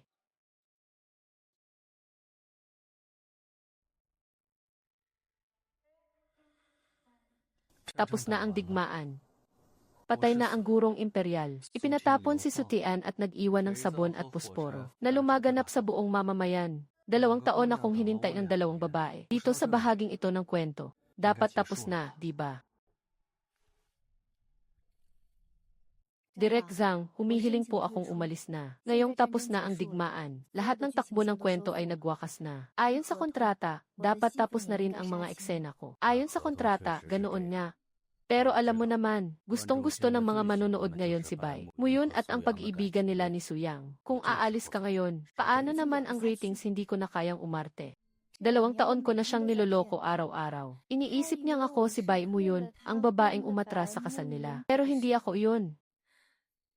Tuwing humaharap ako sa kanya at binibigkas ang mga linya ni Bai Muyun, ang tanging naiisip ko lang ay, Chuxiu, isa kang manloloko. Hindi ko na siya kayang lokohin pa pagkatapos ng proyektong ito. Dapat niyang malaman ang katotohanan. Gusto mo bang sabihin sa kanya? Gusto ko. Pero hindi ko magawa. Hindi ko pwedeng sirain ang katapusan ng palabas na ito. Kaya pipiliin ko na lang umalis, bago ang huling yugto. Hayaan mong maglaho na lang ang karakter ko. Sa ganoong paraan, kahit paano, hindi niya malalaman sa huli na ang lahat ng ito ay kasinungalingan lang. Sigurado ka na ba? Sigurado na po ako. Ang huling hantungan ng karakter ni Bai Muyun ay ang umalis sa kabisera at pumunta sa hangganan para bantayan ang mga ari-arian ng pamilya Bai. Sa ganoong paraan, hindi na niya kailangang harapin ang pagpili ni Suyang at hindi na rin niya kailangang patuloy na magpanggap sa harap niya. Tungkol naman sa akin, gusto ko na pong umuwi. CJ, tatakda ko bukas ang huling eksena ni Bai Muyun. Pagkatapos nating makunan iyon, malaya ka na. Salamat po.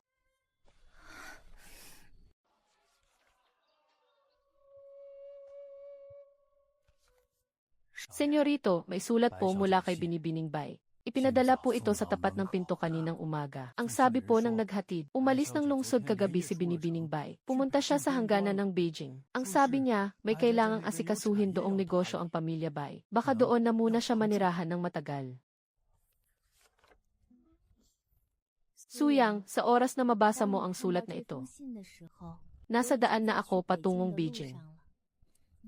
Kailangan ng mag-aasikaso sa mga negosyo sa hangganan. Baka abutin ako doon ng ilang taon. Huwag ka nang mag-alala, ang karapatan sa pamamahagi ng sabon at pusporo. Nailipat ko na sa bagong tagapamahala ng Pamilya Bai. Hindi mo na kailangang bayaran ang 200 rolyo ng tela na utang mo sa akin. Mag-iingat ka. Umalis na siya. Walang sinabing dahilan, hindi man lang nagpaalam. Ang tanging sinabi lang niya ay mag-ingat. Hindi ganyan si Bai Muyun.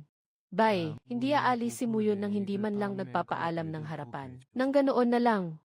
Masyadong maingat ang mga salita sa sulat na ito. Masyadong nagpipigil. Na tila may kinikimkim siya, may iba ka pa bang gustong sabihin? Sino ka man? Ano man ang dahilan ng pag-alis mo? Mag-iingat ka. Kung sakaling bumalik ka balang araw, nandito pa rin ako. Nalulungkot ka ba sa pag-alis niya? Hindi naman sa nalulungkot ako. Kaya lang, ngayong biglang may nawalang tao. Hindi pa ako sanay. Alam mo ba, Suyang, kung hahabulin mo siya ngayon sa Beijing, hindi kita pipigilan. Sinabi ko naman sa'yong maglalaban tayo ng patas. Pero dapat ay nandoon pa rin siya para lumaban. Ngayong kusa na siyang sumuko. Ano nang gagawin mo? Hindi siya sumuko. Tumatakas siya.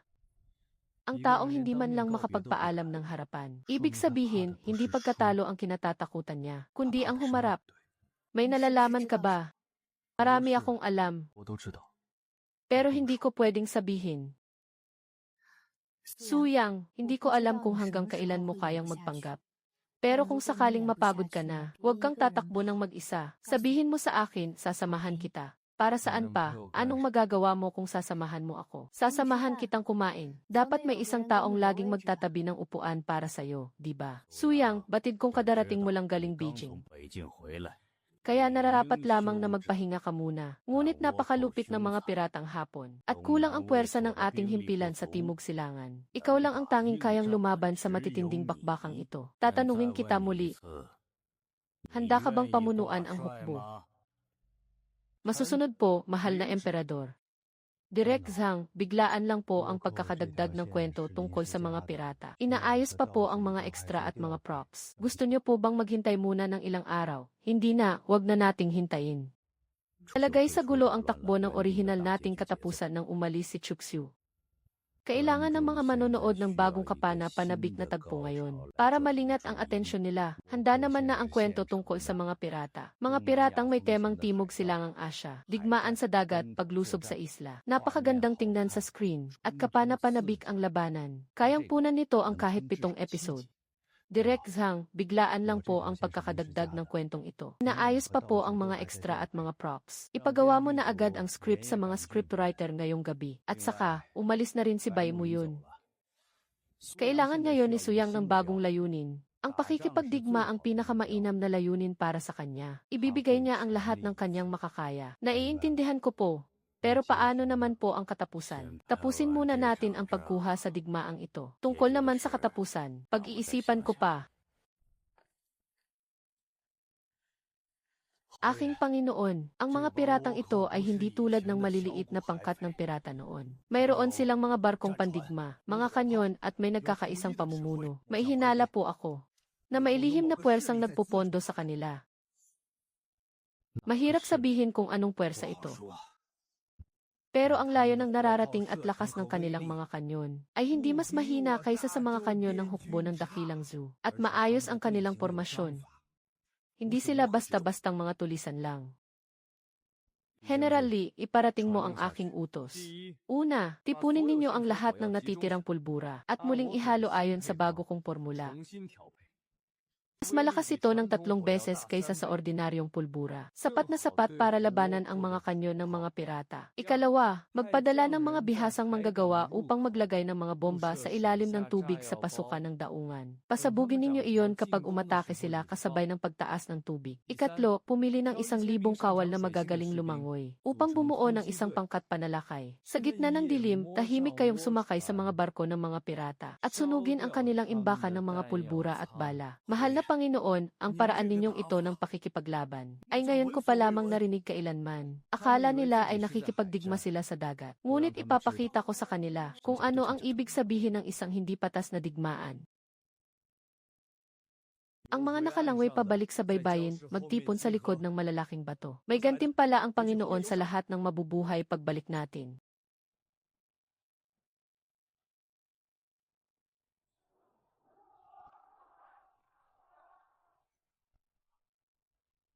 Mahal na Panginoon, nagtagumpay tayo, nasusunog na ang lahat ng pangunahing barkong pandigma ng mga pirata. Ngayon, oras na para hulihin silang lahat. Mahal na Panginoon, handa nang magsalita ang pinuno na ito. Sinasabi niyang ang kanilang mga kanyon at barkong pandigma ay pinunduhan ng isang mangangalakal mula sa loob ng dakilang zoo. Sino ang mangangalakal na iyon? Ang apelyido niya ay Li. Ang mga natitirang tauhan ni Li Tianhang. Patay na siya. Ngunit may mga tao pa ring nagpapatuloy ng kanyang negosyo. Iparating ang aking utos. Hanapin ang lahat ng pinagmumula ng pondo sa likod ng mga pirata. Mula sa mga kanyon at bala hanggang sa pagdadala ng kanilang mga pagkain. Kapag natunto ninyo, puksain agad. Mahal na Panginoon, napakadelikado ng lokasyon ng kuwebang ito. Masyadong maraming mamamatay kung sasalakayin natin ito ng harapan. Hindi tayo sasalakay ng harapan. Pausukan natin sila para lumabas.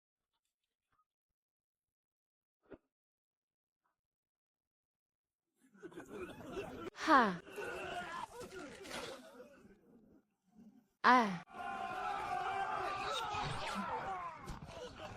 Ah! Naimbestigahan mo na ba ng maayos ang mga suplay na pondo para sa kanilang mga armas? Saan ba nanggaling ang mga iyon?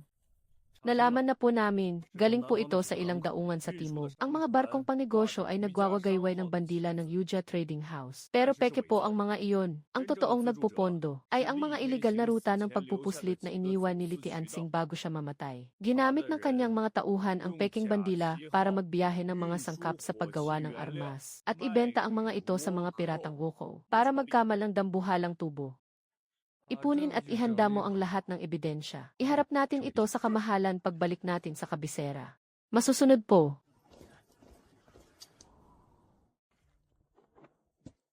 May isang pagkakatulad sa mga listahang ito ng transaksyon. Ang lahat ng sangkap para sa mga armas ay nanggaling sa iisang himpilan ng kargamento. Ang pangalan ng himpilang iyon ay Nanyang Commercial. Naimbestigahan niyo na ba? Opo, naimbestigahan na namin. Kinansela na ang rehistro ng Nanyang Commercial 3 buwan na ang nakalipas. At hindi na malaman kung nasaan ang may-ari. Pero base sa takbo ng panahon sa mga listahan, ang himpilang ito ay nagpapatakbo pa rin noong 2 buwan matapos mamatay ni Li Tianxing. Ibig sabihin, may nag-aayos ng mga naiwang gulo ni Li Tianxing at patuloy na pinapatakbo ang kanyang iligal na kalakalan. Hanggang sa matuklasan natin ito, hindi ordinaryo ang taong ito. Ang magmana ng iligal na kalakalan ni Li Tianxing ng hindi natutuklasan ay nagpapakita na pamilyar siya sa sistema ng pamahalaan. Maaaring isa siya sa mga pinagkakatiwalaang tauhan ni Li Tianxing noon o kaya na may nagtatrabaho mismo sa loob ng pamahalaan. Marquis, ipagpapatuloy po ba natin ang pag-imbestiga? Ipagpatuloy nyo. Pero hindi tayo dapat magmadali ngayon. Ubusin muna natin ang mga natitirang piratang Wukong at panatilihing payapa ang timog silangang baybayin. Ang paghahanap sa utak sa likod nito ay pag-usapan na lang natin pagbalik sa kabisera.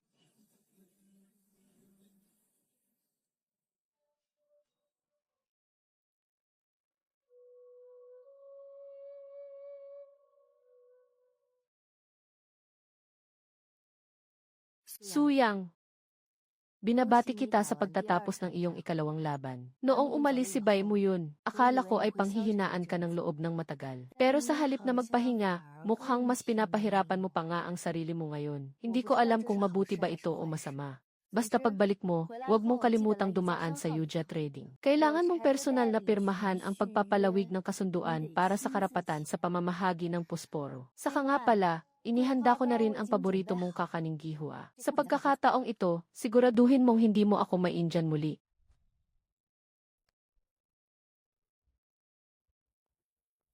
Suyang, ikaw ang bayani ng ating dakilang zoo. 2 beses kang sumabak sa digmaan, at 2 beses ka ring nagbalik ng may tagumpay. Kahit ako na iyong emperador ay hindi na alam kung paano ka gagantimpalaan. Mahal na hari, hindi ko po hangad ang anumang gantimpala. Ang tanging nais ko lang malaman ay kung nasaan ngayon si Bai mo yun. Pag-usapan na lang muna natin yan sa ibang araw. Ngayong araw ay para sa ating pagdiriwang ng tagumpay. Huwag muna nating pag-usapan iyan. Opo, mahal na hari.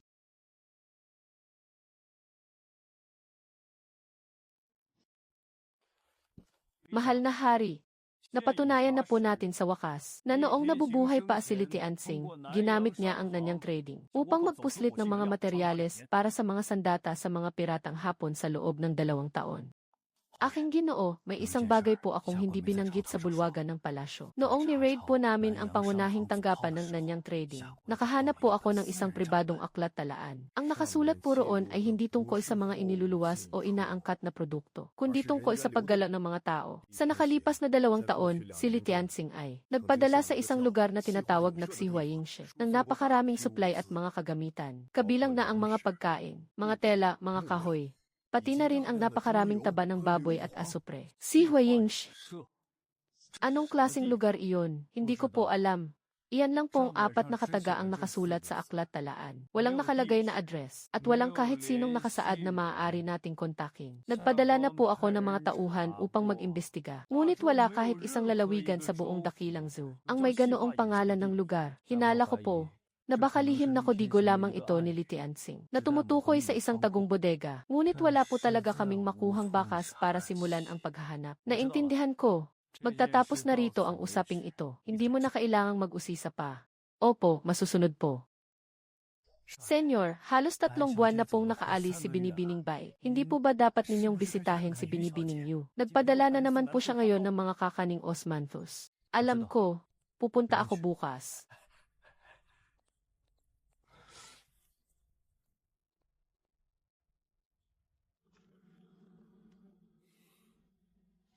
Tapos na ang 2 digmaan. Patay na ang pantas ng kaharian. Pinatapon na si Sutayan, at ang mga alipores ni Li Tianxing ay tuluyan na ring nalipol. Ang sabon at mga pusporo ay lumaganap na sa buong kontinente. Nagawa ko na ang lahat ng kayang gawin ng isang manlalakbay mula sa ibang mundo. Pero umalis na si Bai Mu Yun. Ayaw ko na ring maghintay pa. May mga bagay na dapat nang tapusin. Bukas, sa bulwagan ng palasyo. Tatanungin ko ang mahal na hari kung nasaan si Bai Mu Yun. Kung hindi niya iyon masasagot, sasabihin ko sa kanya ang lahat ng aking nalalaman.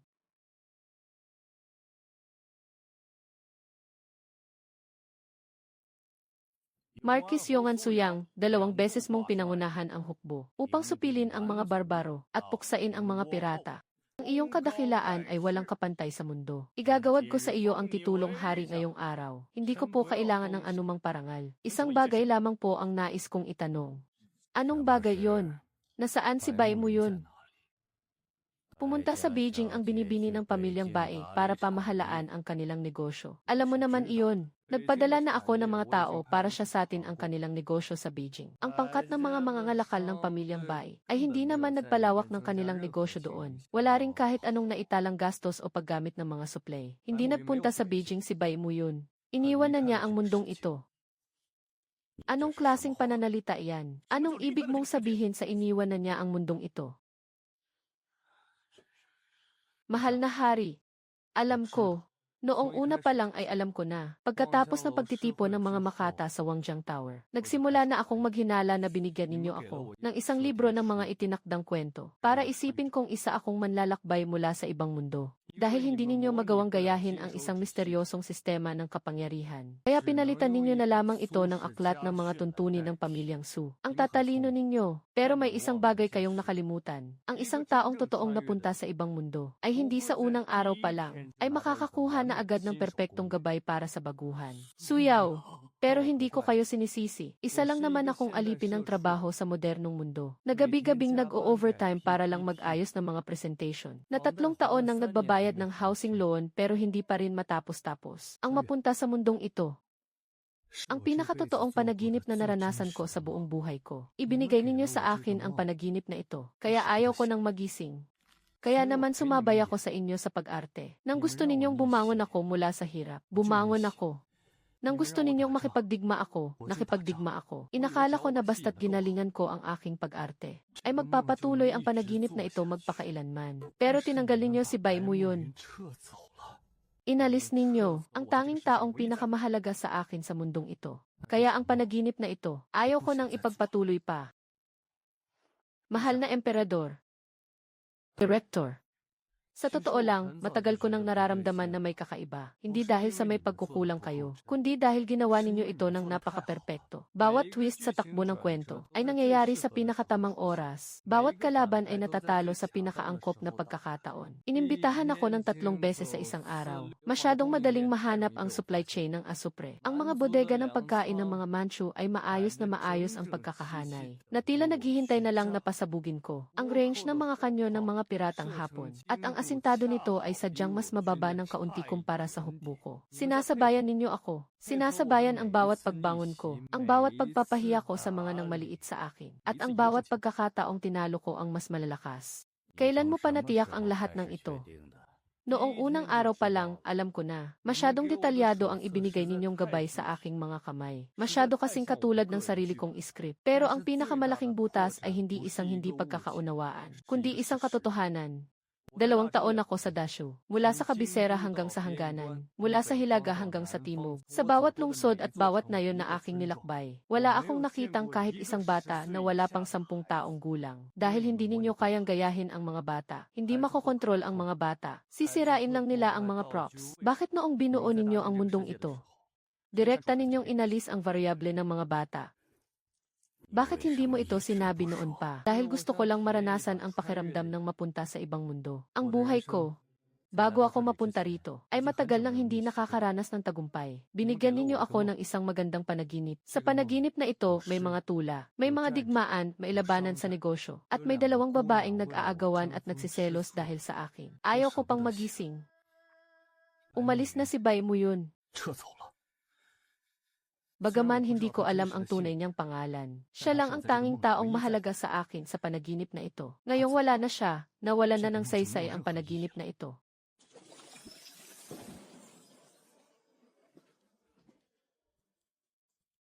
Ikaw ang pinakamagaling na aktor na nakilala ko. Hindi dahil ginampanan mo ng mahusay ang pagiging isang taong napunta sa ibang mundo, kundi dahil naging perpekto ka bilang isang manonood. Habang pinapanood mo ang palabas na ito, ay ini-enjoy mo rin ang bawat sandali nito. Salamat sa pagpapatuloy ng panaginip na ito ng 2 taon. Salamat sa paglikha ng ganito kagandang panaginip. Ngayong gising na ako mula sa panaginip, gusto kong makipagkita sa isang tao. Alam ni Suyang na darating ka. Naghihintay siya sa iyo sa labas. Salamat sa inyong lahat sa pagsama sa akin na tapusin ang dula na ito. Salamat talaga. Lumabas ka ng mas huli ng 10 minuto kaysa sa inaasahan ko. Kailangan ko namang magbigay ng maikling mensahe sa pagtatapos ng palabas. Gaano ka katagal naghintay? Mula noong araw na matapos ang shooting. Naghintay na ako. Gusto sana kitang ilibre ng pagkain. Pero ngayon, kahit isang kusing, wala na talaga akong natira. Napunta lang sa multa sa kontrata ang lahat ng talent fee ko. Pati ang landlord ko, pinalayas na ako. Kaya, ang buong gamit ko. Heto na lang sa nag-iisang maletang ito. Pwede ko bang makiiwan muna rito kahit pansamantala? Nagkataon naman. Matagal na rin akong hindi pumapasok sa trabaho, kaya siguro wala na rin akong trabaho ngayon. Paano kaya kung magsosyo tayong magsimula ng kahit maliit na negosyo? Anong gagawin natin? Siguro pwede tayong magbukas ng maliit na teatro. Profesional na artista ka naman, at mukhang hindi rin naman masama ang pag-arte ko.